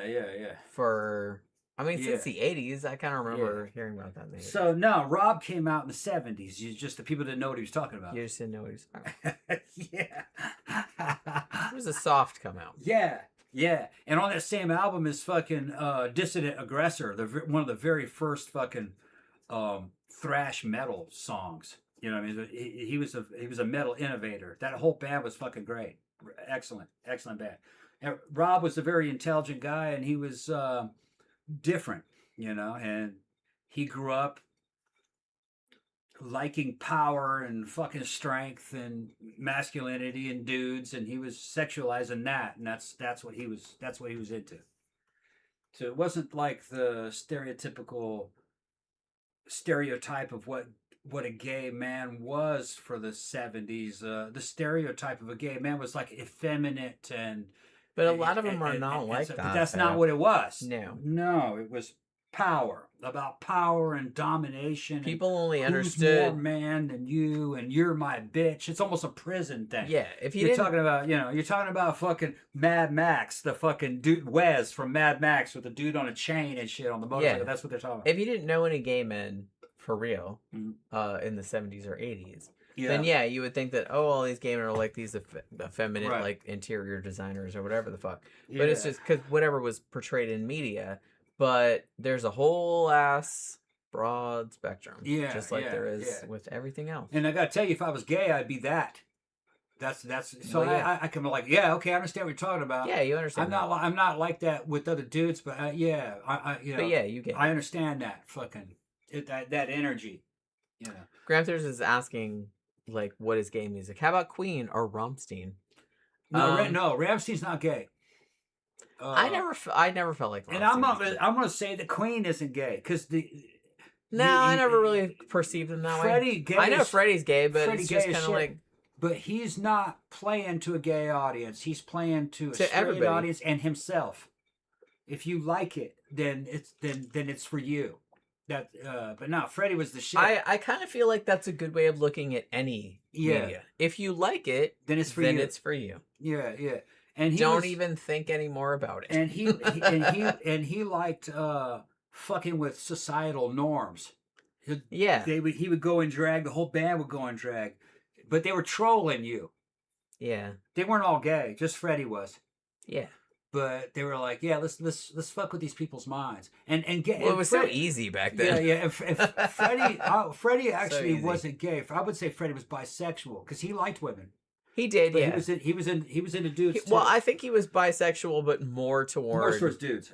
Because us bisexuals would kind of get left out of the whole equation. But it's just kind of like you can be bisexual, but lean more toward one or the other. Yeah, you know what I mean. Like I would consider myself bisexual, but I lean more toward men, but not necessarily. Like you know what I mean. Jen likes cute women if they're cool. And honestly, like if I am gonna like check someone out, it's gonna be a girl. It's not gonna be like a dude. Like I don't usually check dudes out. Standards for dudes are a lot higher. They just are. To be an visually impressive dude, it takes more effort.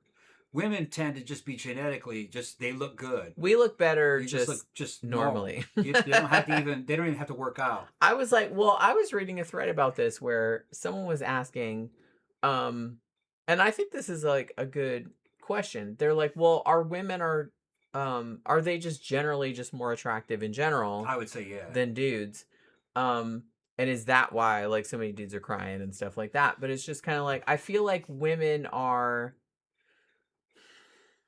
on the whole, I think women are more attractive. But like everything else, it's on a spectrum. Women have to be attractive and beautiful, and their genetics sometimes is enough. They can train a little bit, work out, and they can up their game. Especially when they get older, they have to. And then they'll up their game, and they still look fucking great. A dude, what makes him attractive to women and other men, if they're gay, what makes them, and even straight guys, they're kind of like, will gravitate towards dudes who look competent. So you can't just be a random motherfucker. You're going to have to fucking train and work out and get big and strong. And and to look competent and somebody you can rely on that can help you in a fight or can help get you out of a jam. So the standards are higher with men. It's not just your pure genetics. You have to do shit. And this is not just human males. This goes back to the animal males of all the species. Lions, wolves, other animals. They have to be battle hardened. They have to be able to run with other wolves and fight off predators and protect females and do things like that.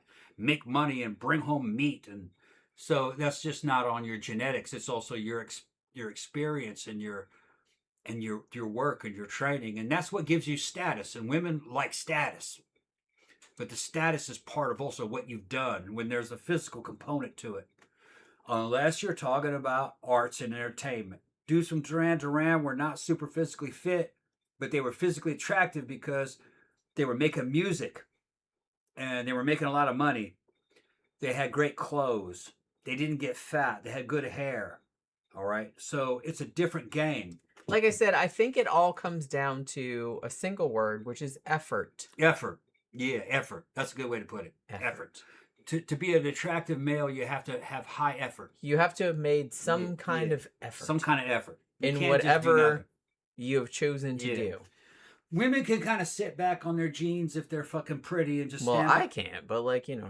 If they're young, if they're young and pretty, can sit back on their jeans by the finish line and pick the winners as they come across the finish line. But there's a limit to that. Well, yeah. When you start to get, when the women are older, then no, she has to have more to the table than that. And she's also choosing from a different kind of men. She's choosing from an older genre, an older echelon of men who are more experienced, and they're also looking for more. So me and Jen have aged pretty well. I'm almost 60. Jen's in her 50s.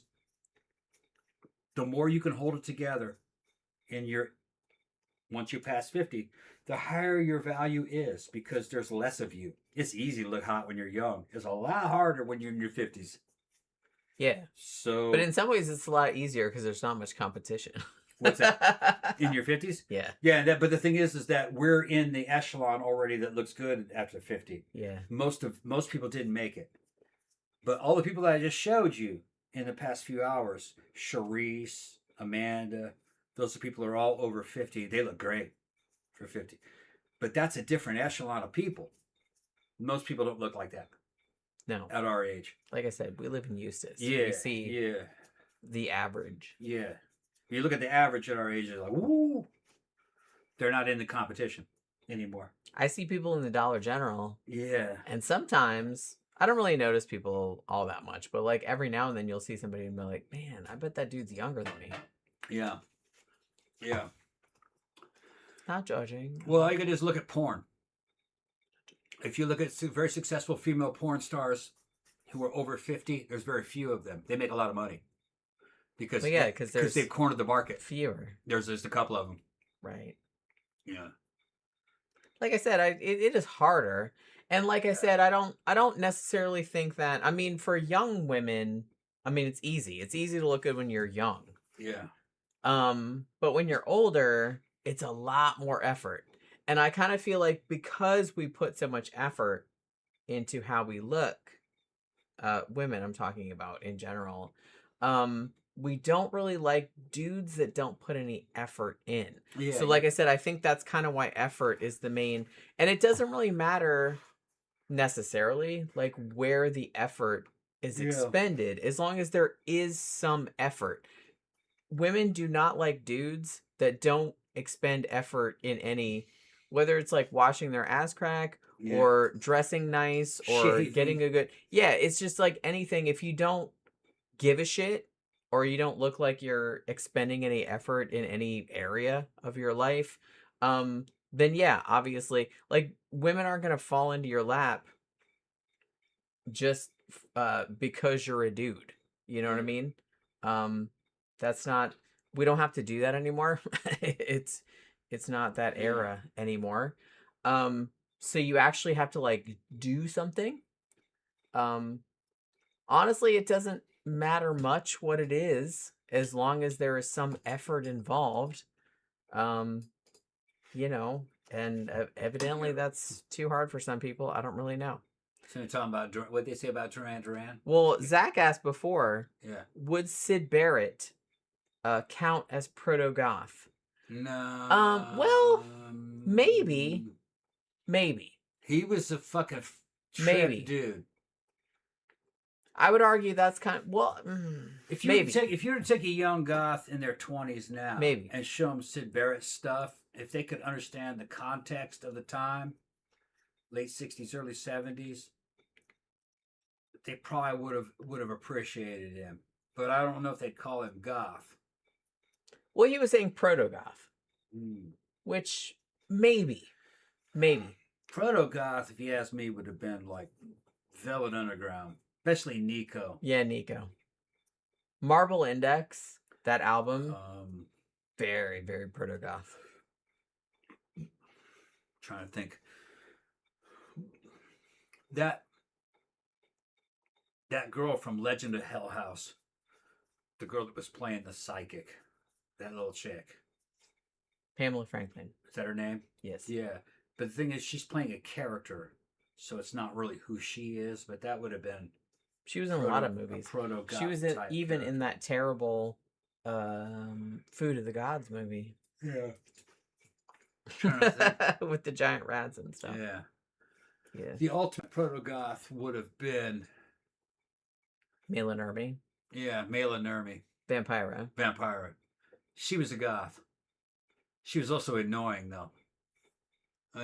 Well, she's very... I was watching a documentary last night that was... kind of stagey. Yeah, well, a lot of theater people are like that. From that time, yeah. I found a documentary last night. It was on Tubi. And I was scrolling through and I was like, yeah, this looks good. So I just watched it. I think it was called... What was it called? Schlock. And it was actually quite good. It was old. I think it was from 2001 or 2002. But it was kind of about, like exploitation movies, like from the early days and kind of about the drive-in circuit and all that kind of stuff. And they had some interviews with Mela Nurmi on there. And she does come across as very, like a theater kid. She comes across very much like that, which, look, I was in chorus, okay, so I knew some theater kids in my day. They're a lot to deal with. You know what I mean? They're very on all the time, and it's just kind of like, that's for me, for somebody like me. Well, yeah, that for somebody like me that's kind of introverted and kind of not really attention seeking, it's like it's kind of exhausting, like, to be around people like that. But I get it. It's a type. But she was on there like talking, and I mean, you really have to give her credit for looking like that. Being as brave as she was, she would cut Nobody looked like that. Yeah, she would cut a Chelsea in that era. She shaved her head into a Chelsea, which is crazy. In the 50s, crazy. Yeah, she was. I still can't believe she fucking did that. Yeah, and she was hot. She had a fucking. Like I said, in the 70s and 80s, it would still be considered like controversial, but like at least other people were doing it. Like back when she did it, nobody did that. And she had a hot body for a woman that didn't work out. Big boobs, fucking tall, little waist. She was hot. Elvis liked her. So did James Dean. They didn't go back for her though. They hit it and quit it. Maybe she was nuts. They were just. She never came across to me as nuts, but she does come across as fakey.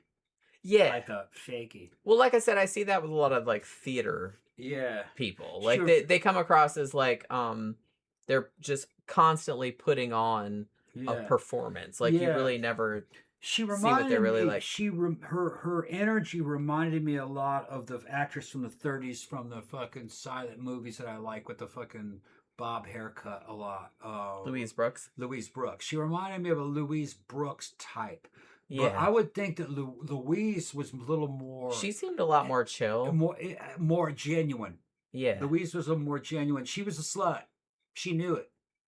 Well, she was open about it. Yeah, she was a free love type chick, and she had a goth look and a goth kind of... And she was really trying to hook up with Charlie Chaplin, but he was already married, I think, at that time. And That didn't seem to stop him, though, did it? She got a bad reputation and eventually got kicked out of Hollywood for being a hoe, just sleeping with too many damn people. The girls turned against her.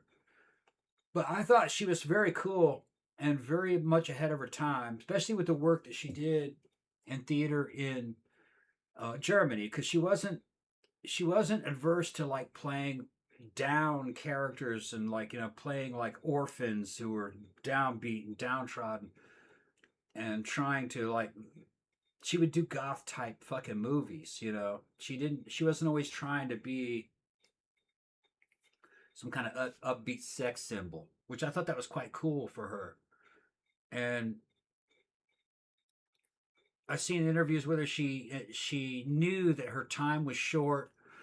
They realized that if you were in Hollywood at her age, you really were only going to last like 6 or 7 years, and you were going to be broke by the time they were done. And yeah, they were going to boot you out. They were making her rent these mansions so every penny they gave her, they took from her by making her rent. That was kind of how the system operated. That was how it worked back then. And that poor girl ended up being a fucking hooker. By necessity. Yeah. Really. She would sit around, and she said that she spent many of her years after that waiting around in hotel rooms for escort agencies to send her college boys to fuck. Yeah. She said it was kind of a bleak existence. I really felt bad for her. I can imagine. And really on the back of what happened to Louise is why Hollywood decided to create all these unions to protect these actors and actresses.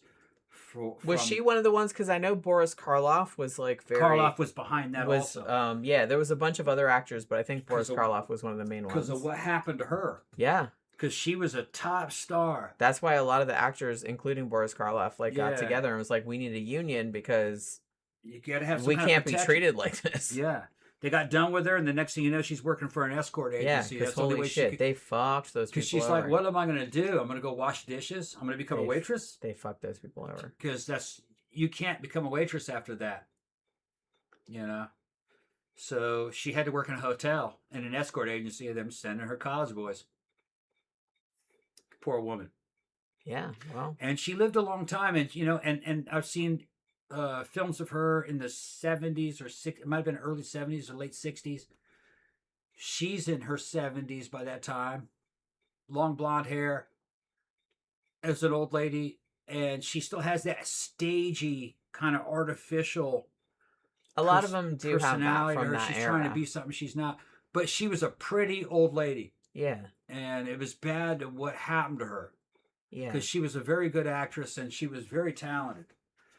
So I just kind of, even Zymox wrote a song about her. They fucking the dude. You remember that? Yeah. One of the Zymox songs is about her, about fucking kind of what Hollywood did to her. She kind of became a little bit of a minor goth icon. Yeah. I feel.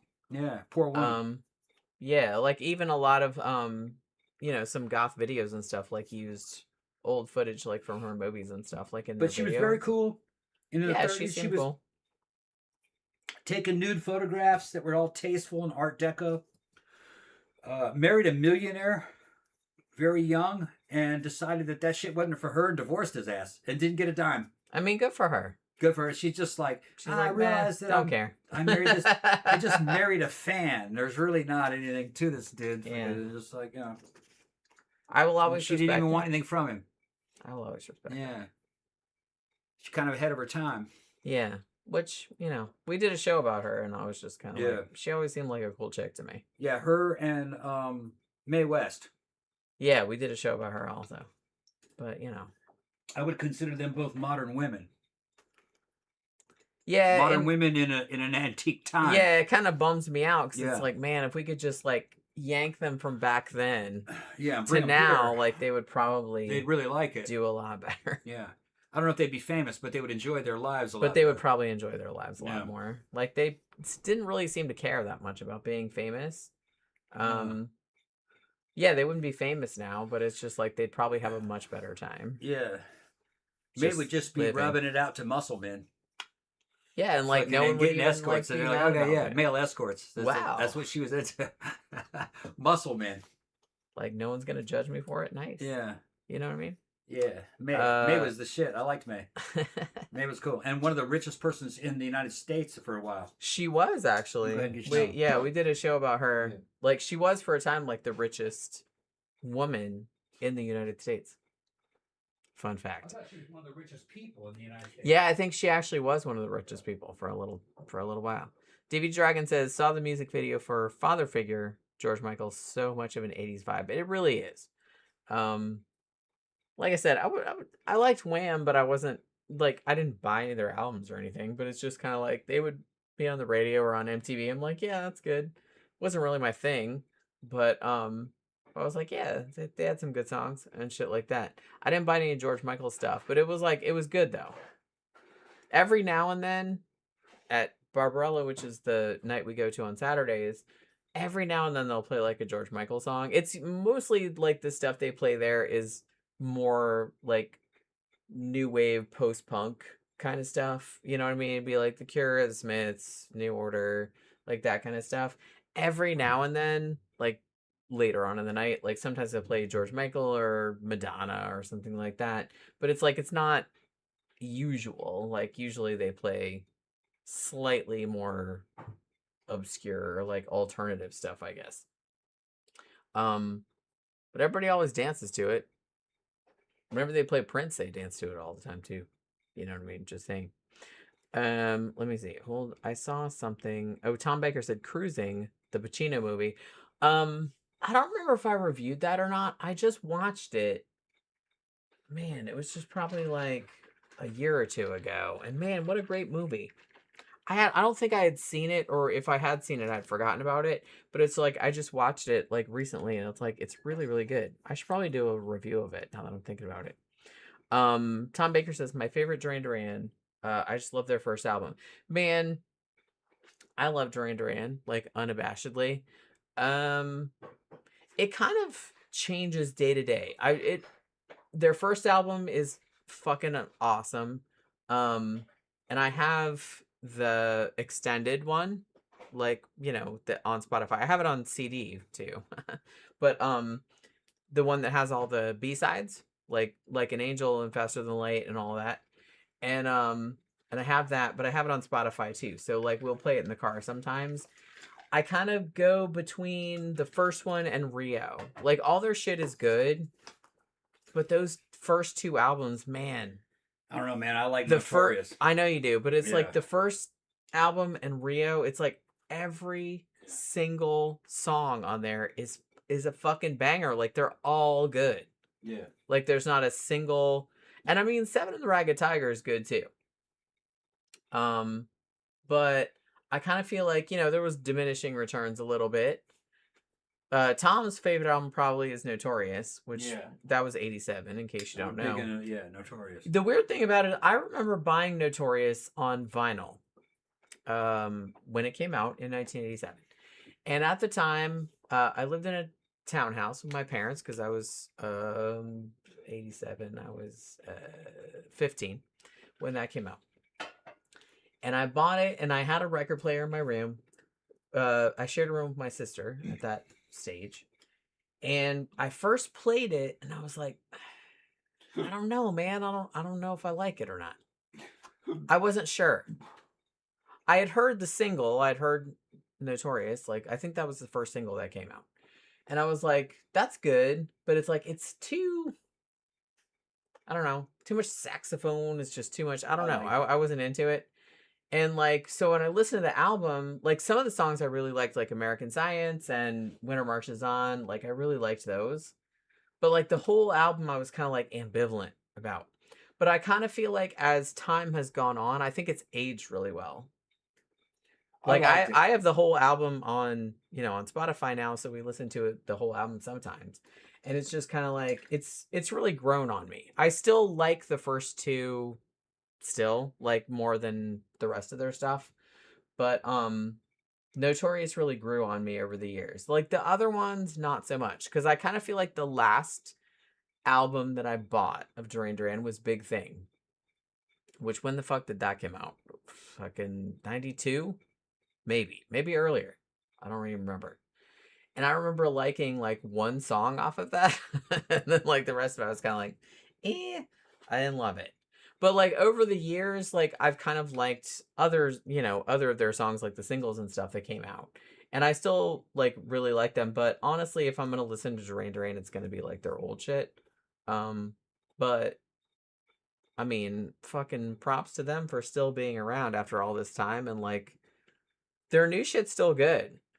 I just kind of feel like I grew up with their old stuff, so that's all. Although I will say, they play where the night we go to on Saturdays, they play Duran Duran sometimes. Most of the time, it will be either Girls on Film. I kind of feel like that's the one they play most of the time because they like to show the video with the titties and stuff. You know what I mean? Or Planet Earth is the second, that's a great song. Or Hungry Like the Wolf. Every now and then, they'll play Wild Boys, which is very exciting.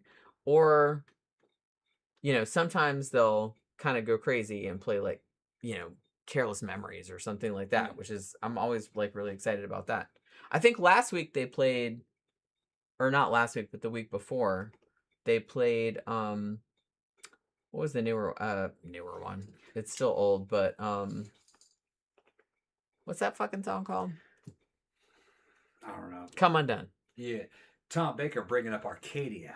Oh, man, that's a great album. Oh, and they will play Election Day. Yeah, Election Day, yeah. At the club sometimes. We have a friend named Becky who is our age. That whole album was great, She fucking loves, I think Election Day is probably her favorite song of all time. Because every time she shows up, she requests that fucking song. Yeah, that whole album was great, man. And then fucking, what's her name shows up in it? Grace Jones. Grace Jones shows up in it doing the voiceover. That's a great album. It's called, in case you don't know, it's called So Red the Rose. So Red the Rose. 1985, I think that came out. Something like that. Maybe a little bit later. And it was 85. And it was Simon Le Bon and Nick Rhodes and Roger Taylor from Duran Duran. Had some, Sting was on it. The dude from the prog rock. What's that fucking dude's name? Man, I'm drunk. But yeah, there was a lot of people on it. Duran so many good songs. El Diablo was such a Duran Duran broke up into two Emerson, bands. Lake and Palmer. Thank you. Yeah, Duran Duran broke up into two bands for a year to do project albums. One of them was Arcadia, and the other one was Power Station. And Power Station was pretty good too. But I liked Arcadia. I liked Arcadia a lot. Yeah, Arcadia had fucking Simon Le Bon and Nick Rhodes. Nick Rhodes. That was the arty farty side, and I was always more into the arty farty. Because I kind of feel like Power Station was more like the pure rock and roll side, which was John Taylor, Andy Taylor, and it was Robert Palmer. Robert Palmer doing the vocals. It started out with Michael DeBar, though. Yeah. But then Robert Palmer came in, the same guy that did, all those songs in the 80s with the models, with the, Simply Irresistible and all that. That was Power Addicted Station, to Love. No. That was just him. Just him? Okay, yeah. That was just him. Oh, Addicted to Love was just That was just Robert Palmer. Okay. Power Station, what song did he do at Power Station? They did a cover of Bang a Gong. Bang a Gong, the T-Rex song. Bang a Gong. Bang a Gong, get on, get which was a good cover. Yeah. That was a good cover. And it had good graphics for the video with the fucking cartoon fucking heel coming down, the fucking woman's shoe. Yeah, it was good. Because I like his shoes. I got a shoe fetish. Fucking, there's all kinds of good shit on fucking the Bang a Gone, and there was a couple of other ones that they did. Yeah, what was that other song they did? I had that album too. Oh my god! Like one time, I had a Power Station T-shirt, and if you know the Power Station, like the front of the album, it was like a stylized, like just a drawing of like a woman, like boobs. It was black with like red lines. Wasn't like tasteless or anything like that. It was just like a naked woman, but it wasn't that big a deal. And I had a T-shirt. It was all abstract in high school. It's a good album. That was a black T-shirt, and it had the red lines with like and it said Power Station on it. Was it red or purple? Red. Red, okay. It was red, I remember. And I got taken to the guidance counselor's office. Because there were boobs on your shirt. Because there were boobs on my shirt, and I had to go home and change. 80s, y'all. But yeah. I loved that shirt, though. It was a great shirt. I don't know what happened to it. They wouldn't have done that at fucking at our high school where my grandpa went to. Well, they wouldn't even noticed it. Honestly, Like I went to high school in Daytona Beach. Okay, so we had 50 minutes off for lunch. Bitches would go to the beach because it was literally right across the street. The Atlantic Ocean is right across the street from my high school. So people would go, they would wear, bikinis and shit like under their clothes. And we had 50 minutes for lunch and you could just walk across A1A and just go lay on the sand for 50 minutes, get a tan because that was shit that people were doing in the 80s. So they would do that. So they were pretty lenient. But the shit that you wore, I feel like they were pretty chill about it, but you couldn't have nudity. You couldn't have anything that advertised like alcohol or drugs. Cause I did, like, some of my friends got in trouble for wearing like beer shirts or something like that. They wouldn't like do anything to you. They'd be like, hey, just turn it inside out or go home and change or something like that. You know what I mean? Yeah, you can't have Cinzano on your shirt. Yeah. And fucking Jack Daniels. It was like that. So it's just kind of like, they were like, well, you can go home and change or you can just turn it inside out or whatever. But I only lived like literally a block away. So I just went home and changed because they were yelling at me. Tom said it's a shame they never did Arcadia too. No, it wasn't going to happen. That was towards the end of Duran Duran anyway. And after that, the new Duran Duran came in, and it was never quite the same. Because after that, I think Big Thing came out, wasn't it? Yeah, which I didn't love. Yeah, I didn't love it. You could tell that Duran Duran did not have the support elements that it used to have. People helping them write songs and people helping them develop stuff. They were back to kind of like. Because that's not where the money was anymore. Duran Duran, by the time fucking 1990s had rolled around, Duran Duran was kind of like, that was like a has-been.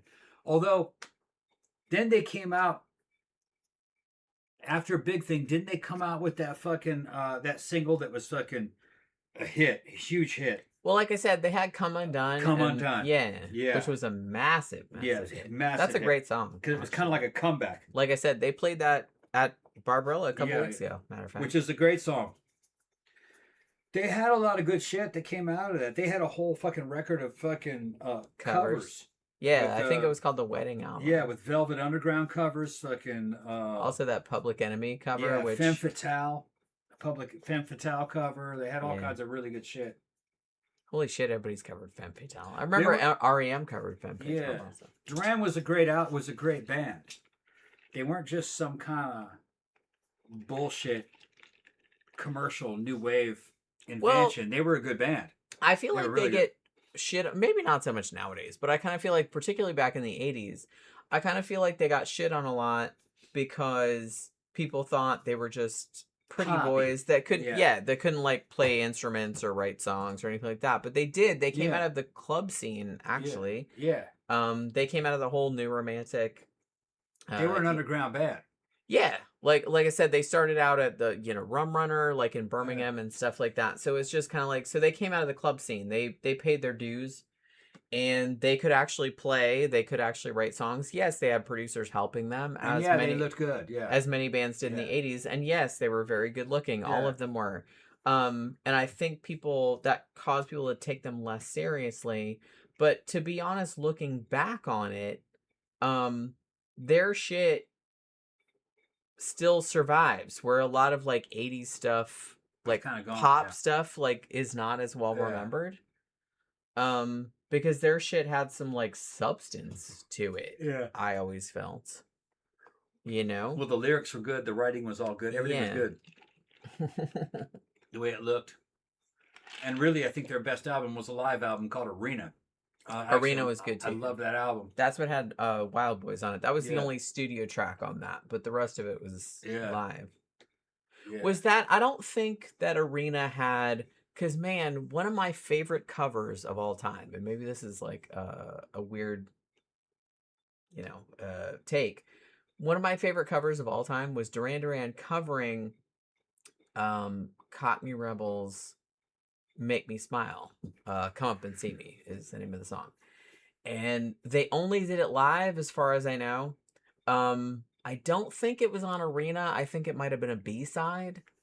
But Man, what a good fucking cover that was. It's a great song. Like the original is a great song, but like Duran Duran doing it live was like, ooh, that was like, oh, I love that fucking every time it comes on because I have it on my Spotify. Every time it comes on, I just get like super happy. I don't know. I just really like that song. You know? Yeah.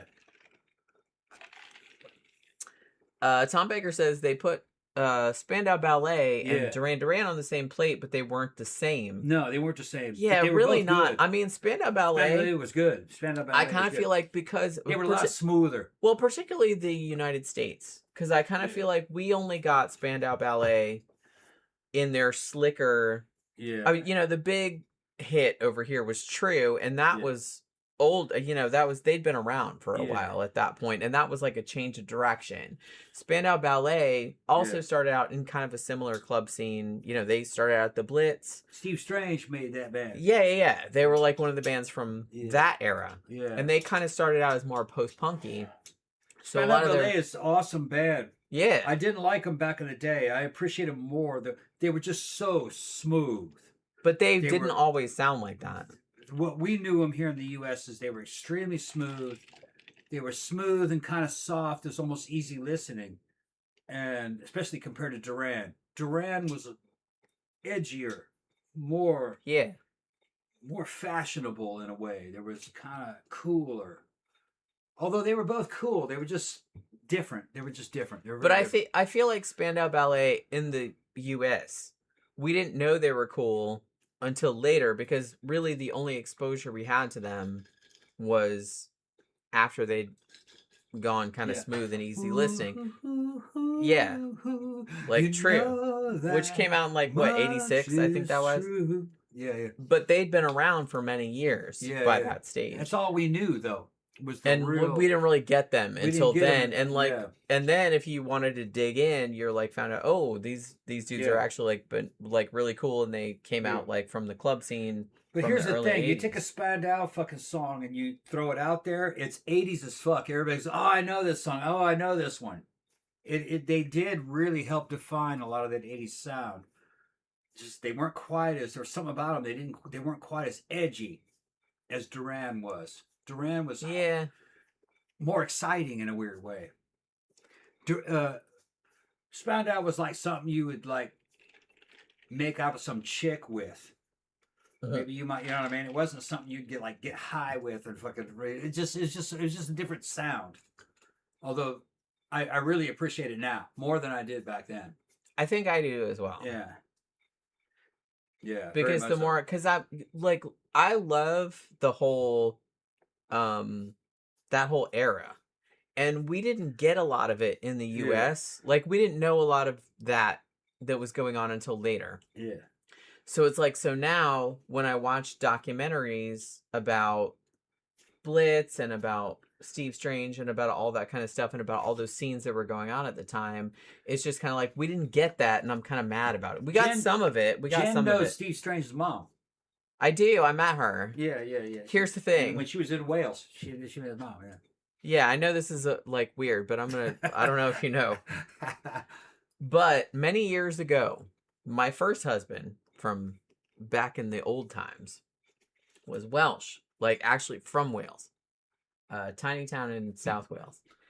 And so I kind of, back in the 90s, because I married him in 1995.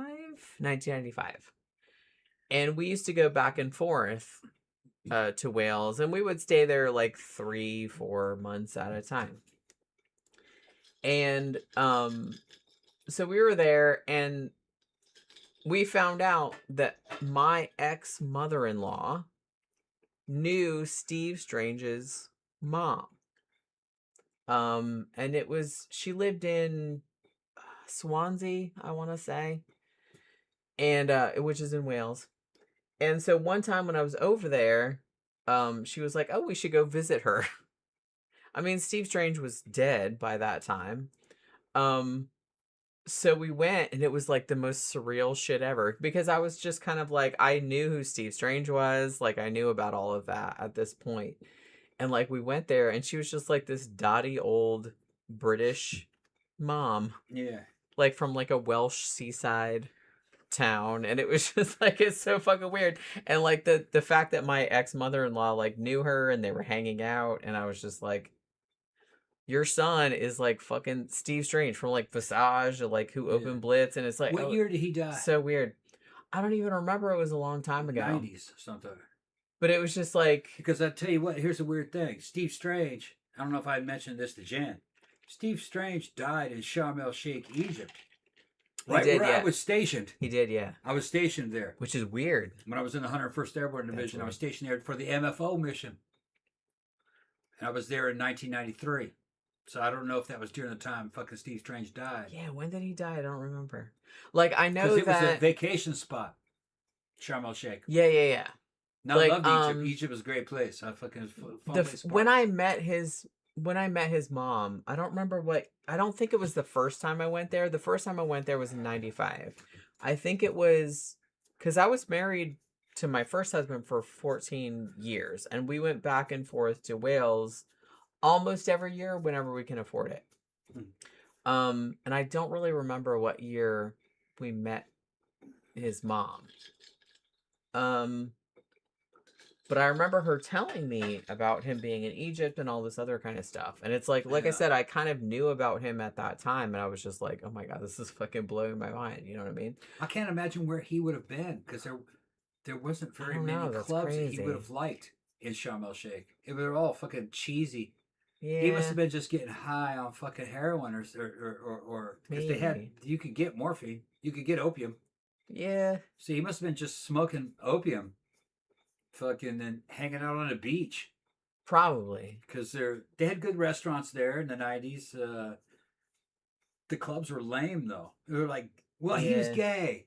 Yeah. So he would have liked it. Because they were like gay clubs. There's no women in them. Just men.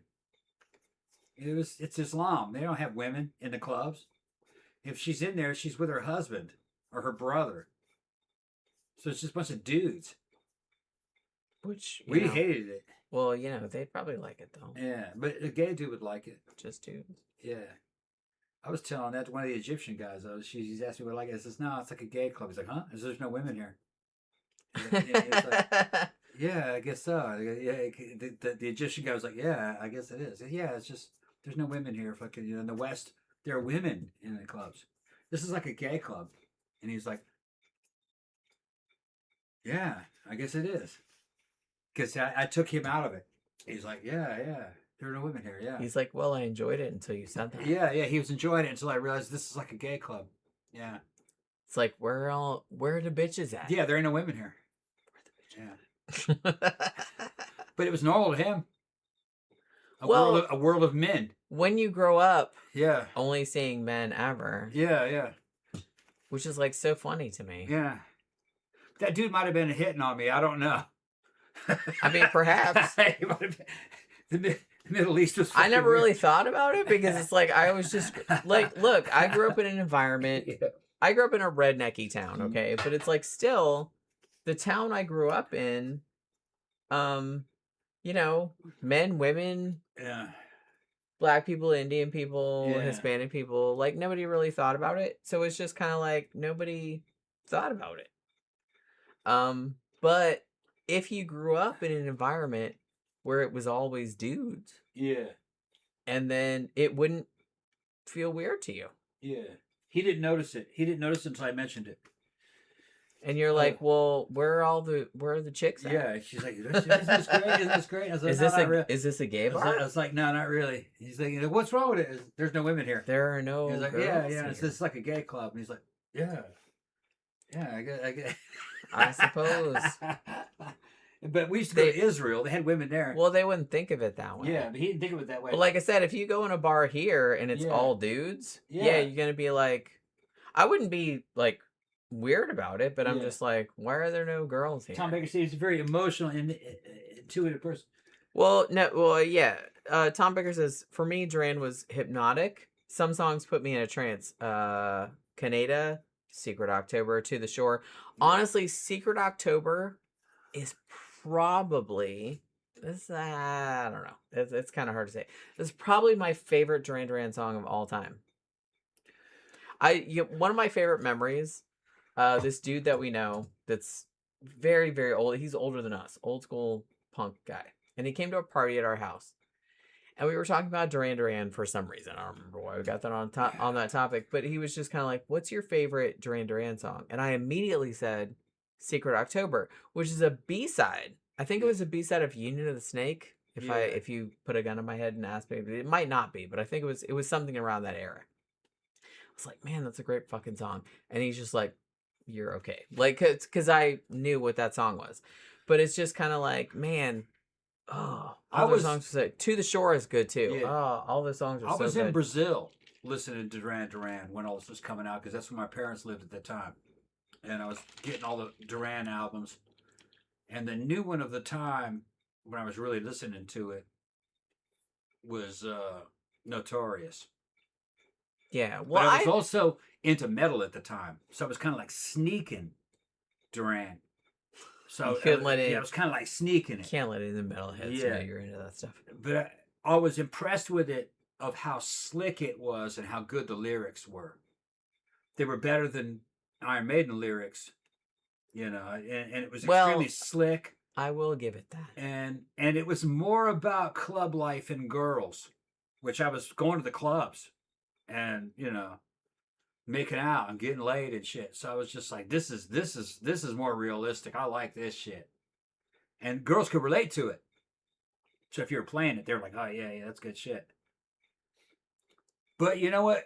The one band that was more like metal that Brazilian girls at that time that did like is they liked The Cult. So I'd play that too. The Cult Electric album. I feel like The Cult is kind of like a good medium. Yeah. The Cult was both metal and it was really cool. The Cults are good because... Also, and Billy Idol. Because the Whiplash Smile album was out at that time. The Cults and Billy Idol are good because it appeals to a lot of different fandoms. Mm-hmm. Goths like them. Punks like them. Yeah, the new wave. Goths like them. And metal crowd like them. 80s people like them. Yeah. Metal people like them. Yeah. So it's just, I'm gonna say I'm not a huge fan of The Cult. I like their old shit when they were like a death rock band. Like when they were Southern Death Cult and then Death Cult. If you don't know, they were a death rock band that started out as Southern Death Cult. Then they were Death Cult. And then they became The Cult. And then they were kind of like a metalish, glamish kind of band. I like their shit before that. I think their shit when they were The Cult was overplayed. Yeah. It's still good, though. Camp guys also talk about Steely Dan. I was big into them, too. Oh, Tom Lutz. Yeah, I was big, fucking, yeah. I can go off into Steely Dan. That whole Gold album. Fucking, I liked that. Fucking shit, I'm drawing a blank, but fucking what was it called? FM. I really was into FM. That was a great song. Fucking what was it? Peg was great. Just everything. Every song from Steely Dan. Those motherfuckers were. What's funny is that Steely Dan came from fucking Naked Lunch. From that fucking book is where they got that. A Steely Dan is a chrome dildo. That's what Steely Dan is. But fucking funny. But no.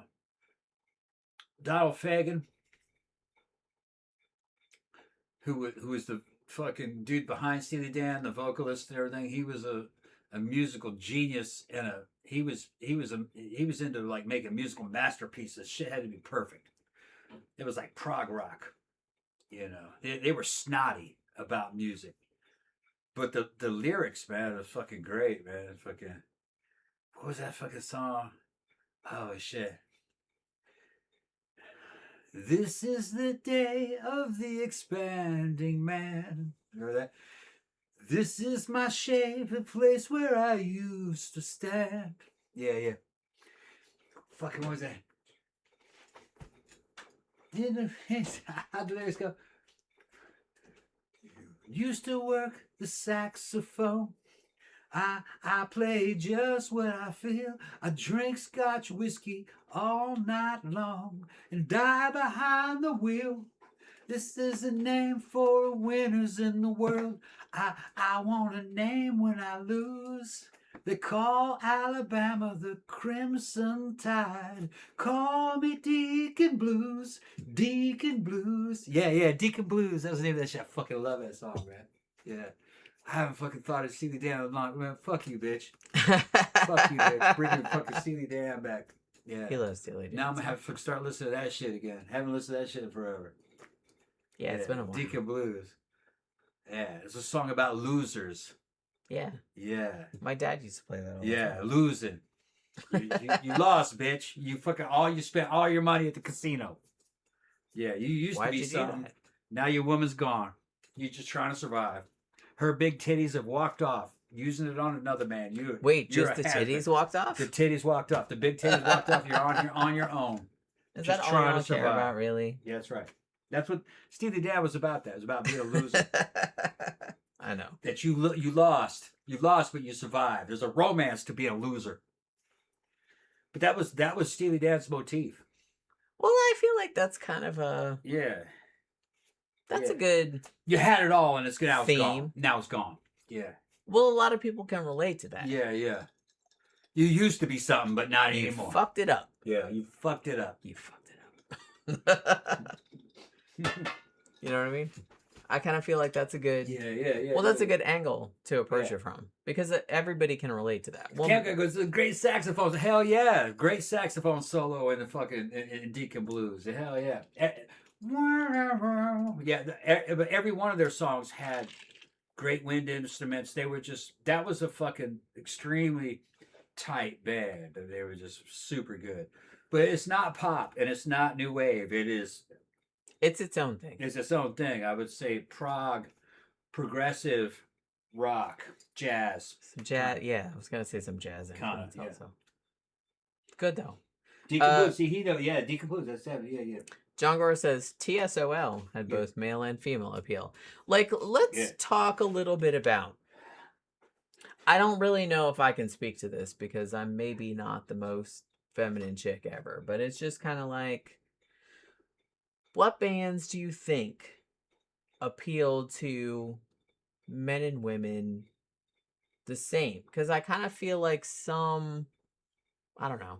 I kind of feel like there's some bands that are like more dudes like them or more women like them or whatever. And then like if women like them, then dudes didn't like them anymore. It was just, I kind of feel like that's maybe what happened to Bon Jovi.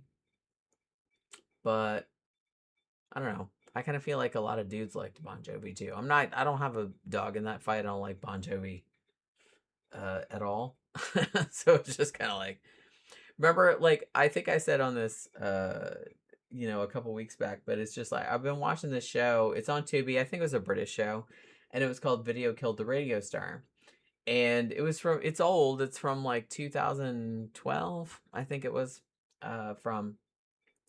And it was just kind of like, talking about like each episode would be about a different band, that was a big deal on the video circuit, like back in the 80s. And it was from a British perspective. So a lot of stuff that maybe would be on the American thing wasn't on the British thing.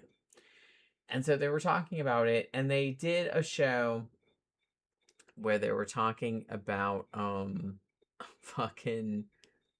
who the fuck was it that I was thinking about? Oh shit, I just lost my train of thought. Oh, so they talked about Bon Jovi. And they were talking to the dude that directed all their videos, who seemed like a cool ass dude. He was American.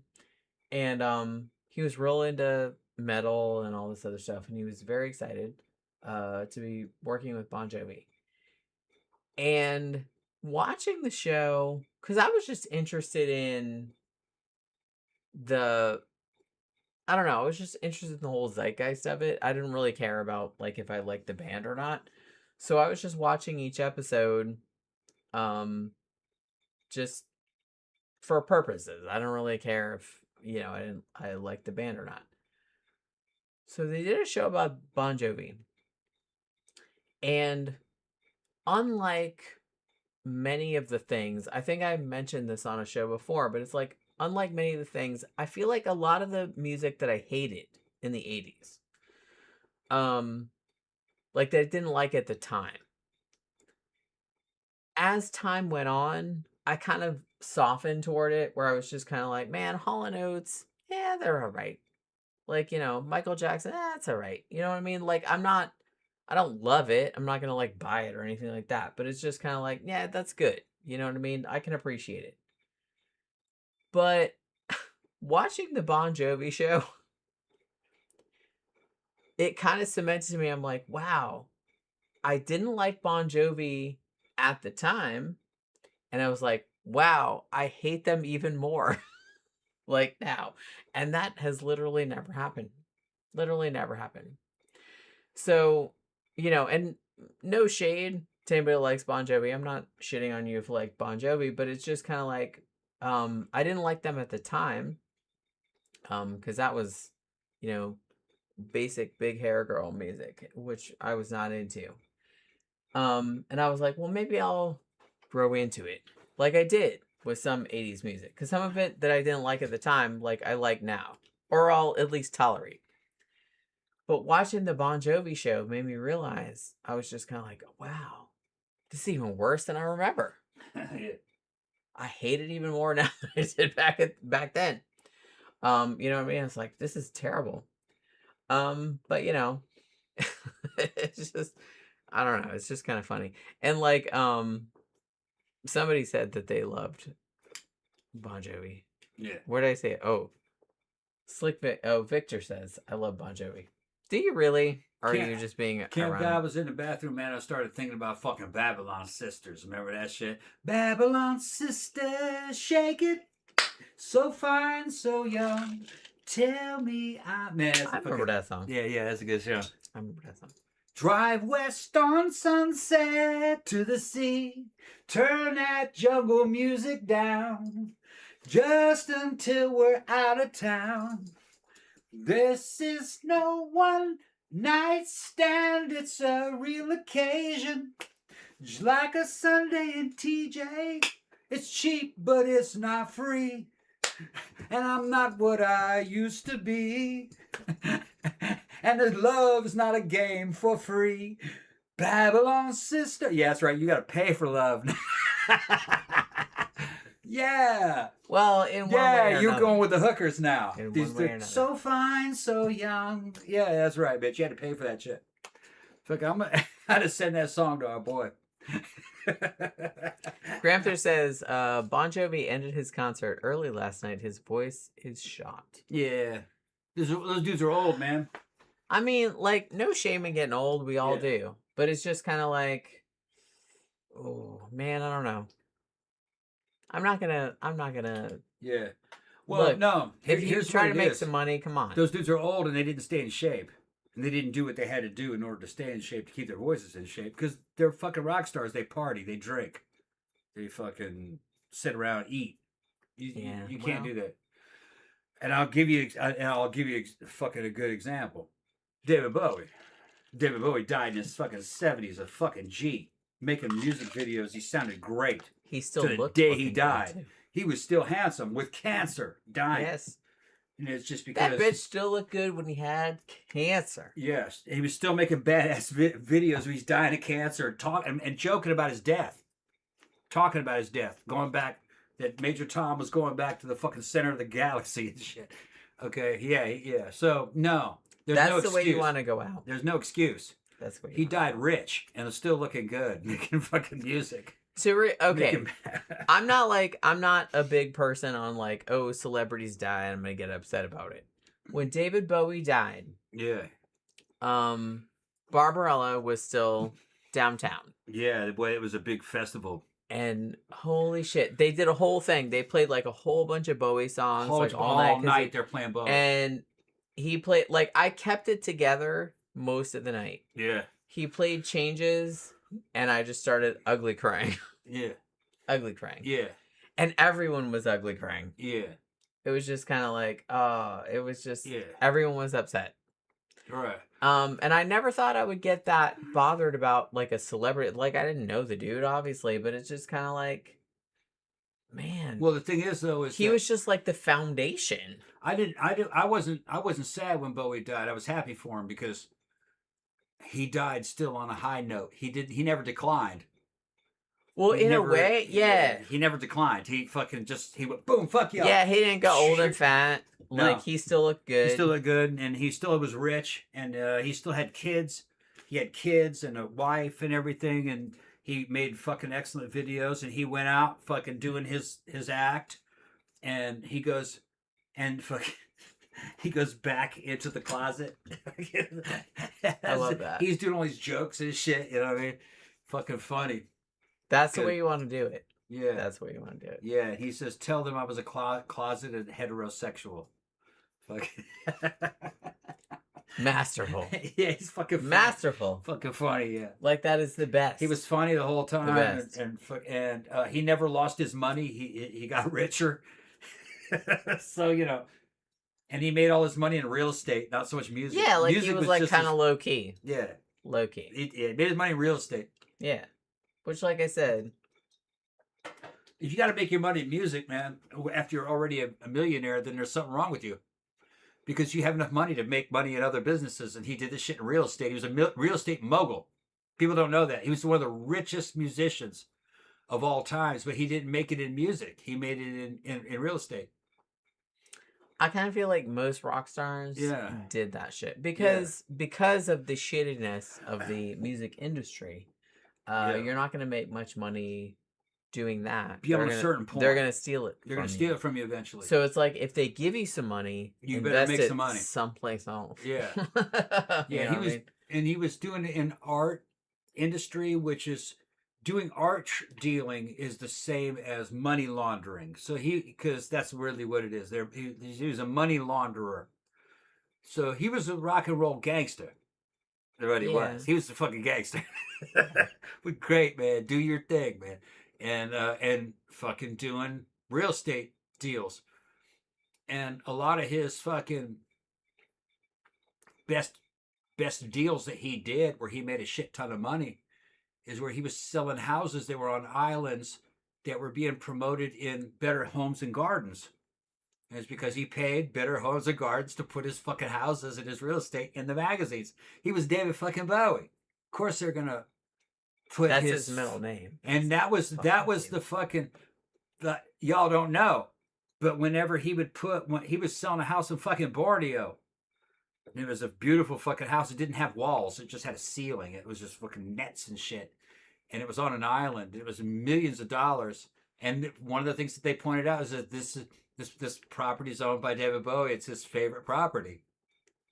That bitch sold in a few days after being on that magazine because that was David Bowie, one of David Bowie's house. Well, yeah. He knew how to sell fucking property. He was doing that.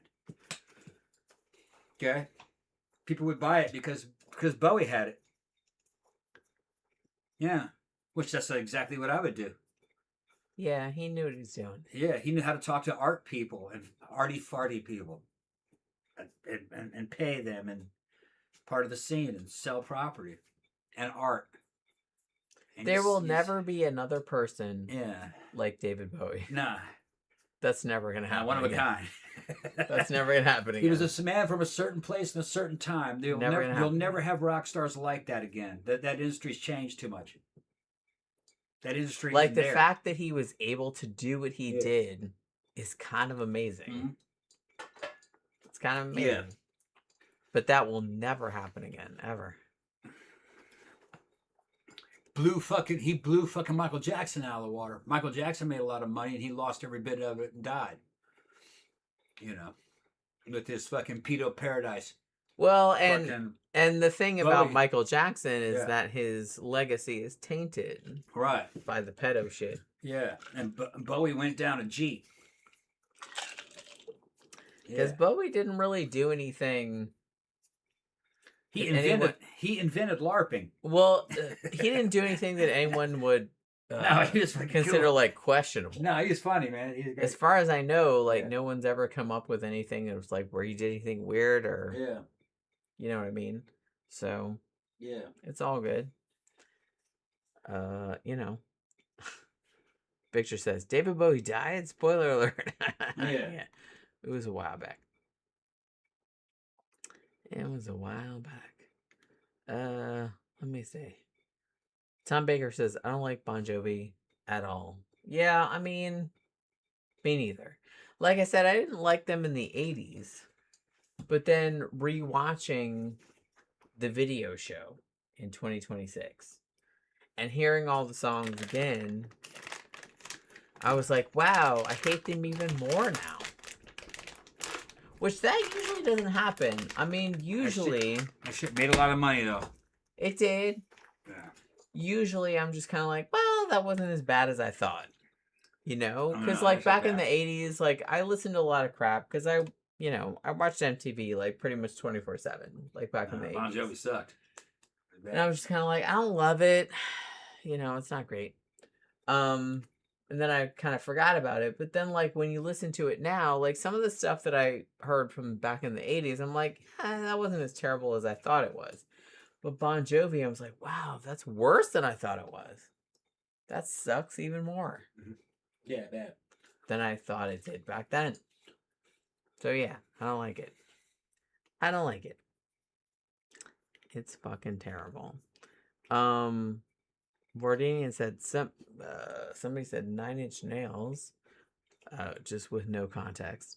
No context. So I'm not really sure. You gotta have context, people, or we can't answer the question. Baby, I saw 9 Inch Nails in 1990. Yeah.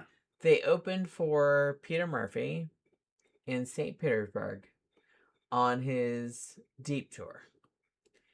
And nobody knew. I had their album Pretty Hate Machine at this time because someone had recorded it for me because I was too broke to buy it. So I'd heard the album. But everybody was there to see Peter Murphy, right? Yeah. So it's just kind of like, so 9 Inch Nails were on. Everyone in the theater, and it was like a theater, so there were seats. Everyone sat and just stared at them. Like, what the fuck is this? No one got up. Yeah. They were just kind of like, it was so funny. It's so funny, like, thinking about how famous they got later. Yeah. Because I'm sitting there, and I was in the front row. Me and my friend Christy, we got front row tickets. Somehow. I don't remember how we managed that. But we were in the very front row. And this band comes on, and I knew who they were. Yeah. Like I said, I had the album. My friend recorded it for me. Pretty Hate Machine. And and so I'm watching it, and I'm like, yeah, this shit's pretty good. But, like, most of the people didn't know who it was. They were just, like, sitting there. Where's Peter Murphy at? Come on. Hurry up. Yeah. You know what I mean? Get off. So they did their best. You know what I mean? It was a good show. I don't remember much of it. But they did a good show, and then they left. And then Peter Murphy comes out, and everybody flips the fuck out. And this was 1990, so this is deep era Peter Murphy. So before he was crazy? Oh, way before. So he was crazy even before. Well, no. Crazy. If you see the Cuts You Up video from 1990, he looked exactly like that. The blonde hair and everything. Yes. He had, like, the bleach blonde hair, the super skinny, like, he had that outfit. Yeah. And me and my friend... being an asshole? No, he was all right that all night. Because I know he has a reputation. He's an asshole, for that. But we were there. We were in St. Pete, and we were in the very front row. We were, like, leaning on the stage, like that. And, like, he was up there, and oh my God, he was, like, fucking beautiful. Yeah. Beautiful. He looked just like he looked in that video. Yeah. You know what I mean? He looked exactly like that back in 1990. Yeah, that. Then the meth got him. Well, he had the bleach blonde hair. He was just kind of like, man, it was so good. And, like, my friend Christy, like, she was my best friend at the time, and she touched his foot like that. She was just kind of like, and he was like, yeah, cool, like, whatever. And it was just like, oh my God, it was so funny. And it was just kind of like, we couldn't believe it. We couldn't believe it. It was just like a great fucking show. But it's so funny that 9 Inch Nails opened that show, and no one cared. You know what I mean? No one cared. Like, Pretty Hate Machine had just come out. I had it only because my friend had recorded it for me. And I was at fucking Fort Campbell when that happened. I remember both those albums came out around. Actually, I think the Deep album had come out about a year before Petty Hat Machine, right? I mean, it was, well, I don't know if it was a year, but I think it came out before. Yeah, Pretty about Hate 6, Machine. 7 months, something. Yeah. And then maybe the tour came out after that. Because I remember buying it before I remember when Petty my Hate friend Machine Dave had came out, recorded it for me. and we were playing that in the army barracks at the fucking army bars. We knew what that was, but they didn't know what Peter Murphy was. Because that shit was fucking mainstream. Petty Hate Machine got mainstream quick. It was up there. It was up there with Here Come the Rooster. Oh yeah, what was that fucking Allison Chains? Allison Chains. Yeah, it was like Allison Chains. Remember that shit? Which that wasn't a bad album. No, it was a pretty good album for them. That was all right. Yeah, for a mainstream kind of album, that was pretty good. I had it. I bought it at the PX. Trying to think of the other shit that I got. I don't know. It doesn't matter. Long time ago. It was, but It's a long time ago, and fucking time moves so slowly then, and now it moves so quickly. You realize that a couple months seemed like a long time back then. You know what I mean? It did. It did. It did. Look at it now. It's like it's all kind of blurs into the same time. Yeah, shit, man. Like sometimes, Yeah. and this will probably happen to you if you're not old yet, but it's just kind of like, you'd be like, man, this thing that happened like recently, and then you'll find out it was like 5 years ago. Yeah, like 5 years ago. You're like, oh shit, that was 5 years ago. What time is it? It's 10 o'clock. 10 o'clock, okay. 10 o'clock. Victor says Billy Idol is going on tour. Yeah, we missed him last time he came around. Yeah, Billy Idol what? Billy Idol is going on tour. When? I don't know. He just said now. Okay. Probably. Yeah, he's in bad shape. Well, he's fell apart quick. He looked good fucking 10 years ago. You need to go back on the sauce, man. We just watched a documentary about Billy Idol that came out a couple of years back. Yeah. Billy Idol Should Be Dead is what it's called. It's good. It's very good. Yeah, I like Billy Idol. It's fucking great. Just he's not as old as he looks though. That's the thing. I'm like, man, it all came on. It all hit him all at once. He needs to get back in there. I mean, there comes a point where I feel like you can't. It's all gonna hit you. I don't think he's that old. Maybe not. Yeah. Well, I don't know. He looked great. He looked great all the way into his late 50s.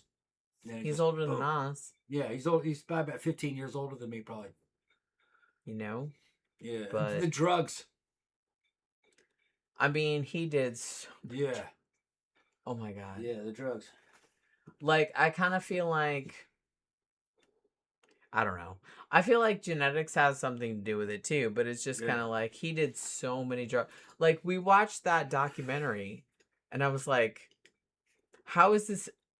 It was aptly named because I was just kind of like, how is this dude still alive? I didn't do any of that stuff when I was younger. You know what I mean? None of that. I didn't even really start drinking until my mid-30s. I didn't really drink that much when I was a teenager. Saying he looked old as a wedding singer. No, he didn't. Go back and look at it. He doesn't look that bad. And he looked really good when he was doing that fucking song with, what was his name? Was that Billie Eilish? Who was that he was singing with? Fuck. I don't remember. Kind of. They did a cover of Rebel Yell together. He looked great. It wasn't Billie Eilish. It wasn't Billie Eilish. No, it was Miley Cyrus. Yeah. Miley Cyrus is who it was. And that wasn't that long ago, maybe 15, 16 years ago. He looked great. But he was on the sauce, man. He was on fucking gear. And he'd been working out. Billy had gotten pretty fucking jacked for a while because people were making fun of him because how skinny he was for all that fucking heroin. And he's got narrow little shoulders. Well, he was kind of malnourished. He's when he malnourished. was Yeah, you younger. could tell he was malnourished from a child.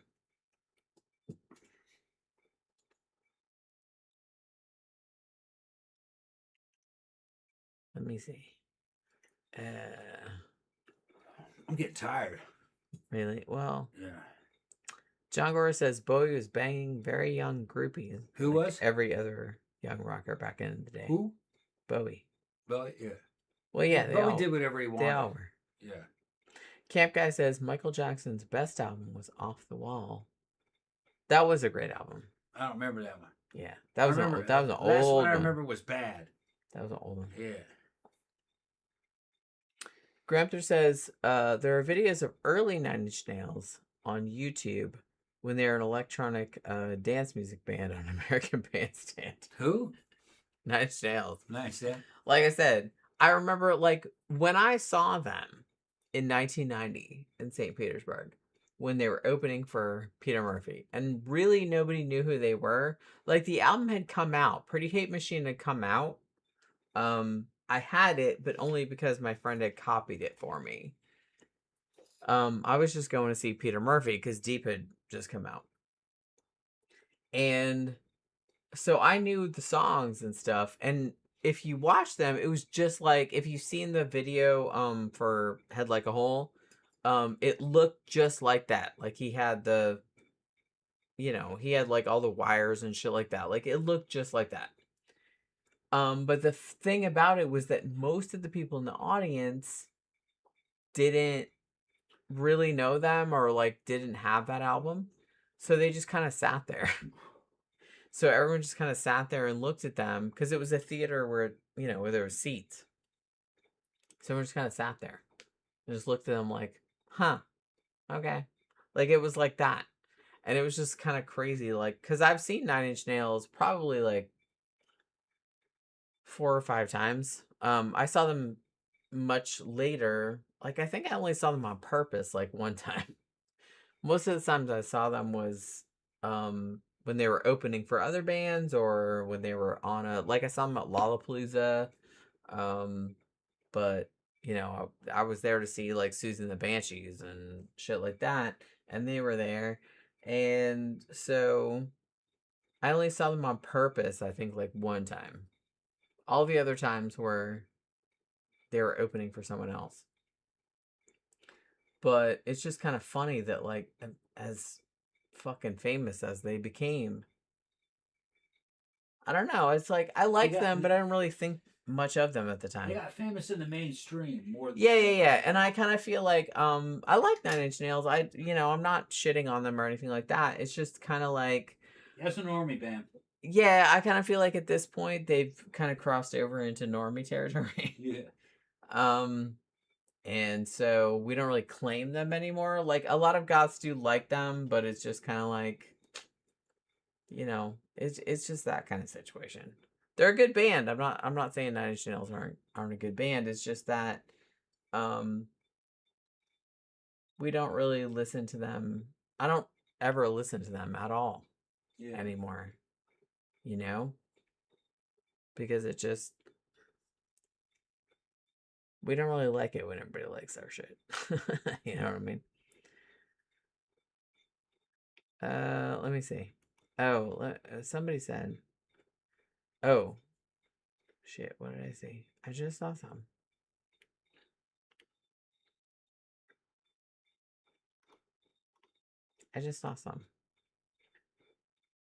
High Desert says, I think when we lose Robert Smith, that will be really bad. Probably. Honestly, you know what's kind of crazy? I never really thought The Cure would be the band that was gonna like keep forever. Fucking going, man. Yeah. They've been around like forever. I was a child. I was literally a child when they started. I think I was like 8 or 9 years old when they started. And it's just kind of like, they're still around and they're still like putting good shit out. And it's just, that blows my fucking mind. So, I mean, he can't be alive forever, honestly, but it's, I don't know. Am I going to be upset? when he goes. Probably. I don't know if I'm going to be as upset. I'm not going to worry about it because they've done everything they're going to do. They just lived a fucking long life already. You know? Honestly, like when David Bowie died, that's a different deal. I didn't really think that was going to be a big deal, but man, that really like affected me like way more than I thought it would. Because David Bowie was kind of like the fulcrum, you know? I kind of feel like he was the jumping off point for like a lot of goth bands, like post-punk kind of stuff. He was kind of like, you know. And so when he died, man, that was like a fucking bummer. That was a bummer. I don't think I'm going to be as bummed out. I don't know. I'm going to be bummed out when like all of my, you know, big heroes die and stuff like that, but it's just kind of like I don't know if it can compare to like when Bowie died. You know? It's just not going to be quite the same. It's not going to be quite the same. Let me see. Gramster says, Nine Inch Nails and Gary Newman teamed up once for a live version of Cars. It was a hoot. Yeah, like, I will say that for Nine Inch Nails, like, he does appreciate his influences, and he will do shit with his influential... Like, I saw what you're talking about. And, yeah, that was, like, pretty awesome. Because, look, I love Gary Newman, you know? John Gora says, Bowie dying was like Elvis or Johnny Cash dying. Yeah, I kind of feel like it was like that. Because it's a bigger name. Yeah. Yeah, like, well, like I said, he was kind of like, the intersection of, like, all the shit that came after. It was weird because the day he died, I woke up in the morning and I turned my TV on, and it went to the cable TV first, and then I would go into my Xbox to go to the internet. But when it was on the cable TV, I saw a bunch of pictures of David Bowie, and then the music channel, you could listen to all these free music videos of David Bowie. It was like a David Bowie day. Yeah, like I was like, what the fuck is this? What happened? And then I go into the internet into Xbox and then into YouTube, and I realized that David Bowie had died that day. Yeah. But on cable TV and pay-per-view cable TV, you could order David Bowie music videos for free all day. And then later they did it again when Lemmy died. All the Motorhead videos and songs you could see them for free. Yeah. I remember being at work. I was at work, and when I found out that David Bowie died. Yeah. And so, like, everybody was, like, posting shit about it and stuff like that. And I was at work, and, like, thankfully, an office that was, like, in the back. So, like, nobody can see me. Because I was, like, crying like a bitch. I couldn't stop myself. You know what I mean? It's just, I didn't really expect, like, a celebrity death, I guess, to affect me like that. But his influence was, like, so... Especially in the goth scene, it's like, holy crap, it's just kind of like his influence. That was, like I said, that was like the fulcrum of that whole shit. So it's just kind of like, man, I still remember that night at Barbarella when, like, after he died, they're playing. And, like, he was playing, like, he didn't play them David Bowie songs, like, all night, but he played, like, a bunch of David Bowie songs. Yeah. And, like, every time they played one, like, everyone was crying, and it was just like, oh, man. He played Heroes. Yeah, it was just, man, it was just, like, it was a whole thing. You know what I mean? It was terrible. Dancing in the Street, played all that. Yeah, it was just like he played like all these songs. Like every now and then he played another one, and then like everybody start crying again, and it was just like, man, it was fucking weird. It was a weird night. It was a weird night. Victor says, I went to Lollapalooza Chile this year. I didn't even know they were still doing Lollapalooza anymore. I went to the first Lollapalooza. In Chile? No, in Atlanta. He went to the one in Chile. Okay, yeah. He went to one in Chile. Yeah. I said I didn't know they were doing Lollapalooza anymore. Yeah. I went to the first one, which was 1991, I think. My best friend in high school, Christy, she invited me. She was living in Atlanta at the time with her dad, and it's like she invited me up there. It's like they're doing their first Lollapalooza up here. We have to go. It was Jane's Addiction, Susie and the Banshees, Rollins Band, Butthole Surfers, Living Color. Who the fuck else was it? I can't remember. But it was a couple other bands. And so I drove up there. It was like a 6-hour drive from where I was and stayed at her house. And we went, it was outside. We missed Butthole Surfers and Rollins Band, which I was really pissed about because we were staying at her boyfriend's apartment, which was an apartment which was like 5 dudes staying in. It was a fucking pit. Like there was dishes in the sink that had maggots on them because they couldn't be bothered to fucking wash them. I was like scared to use the bathroom in this fucking place, okay?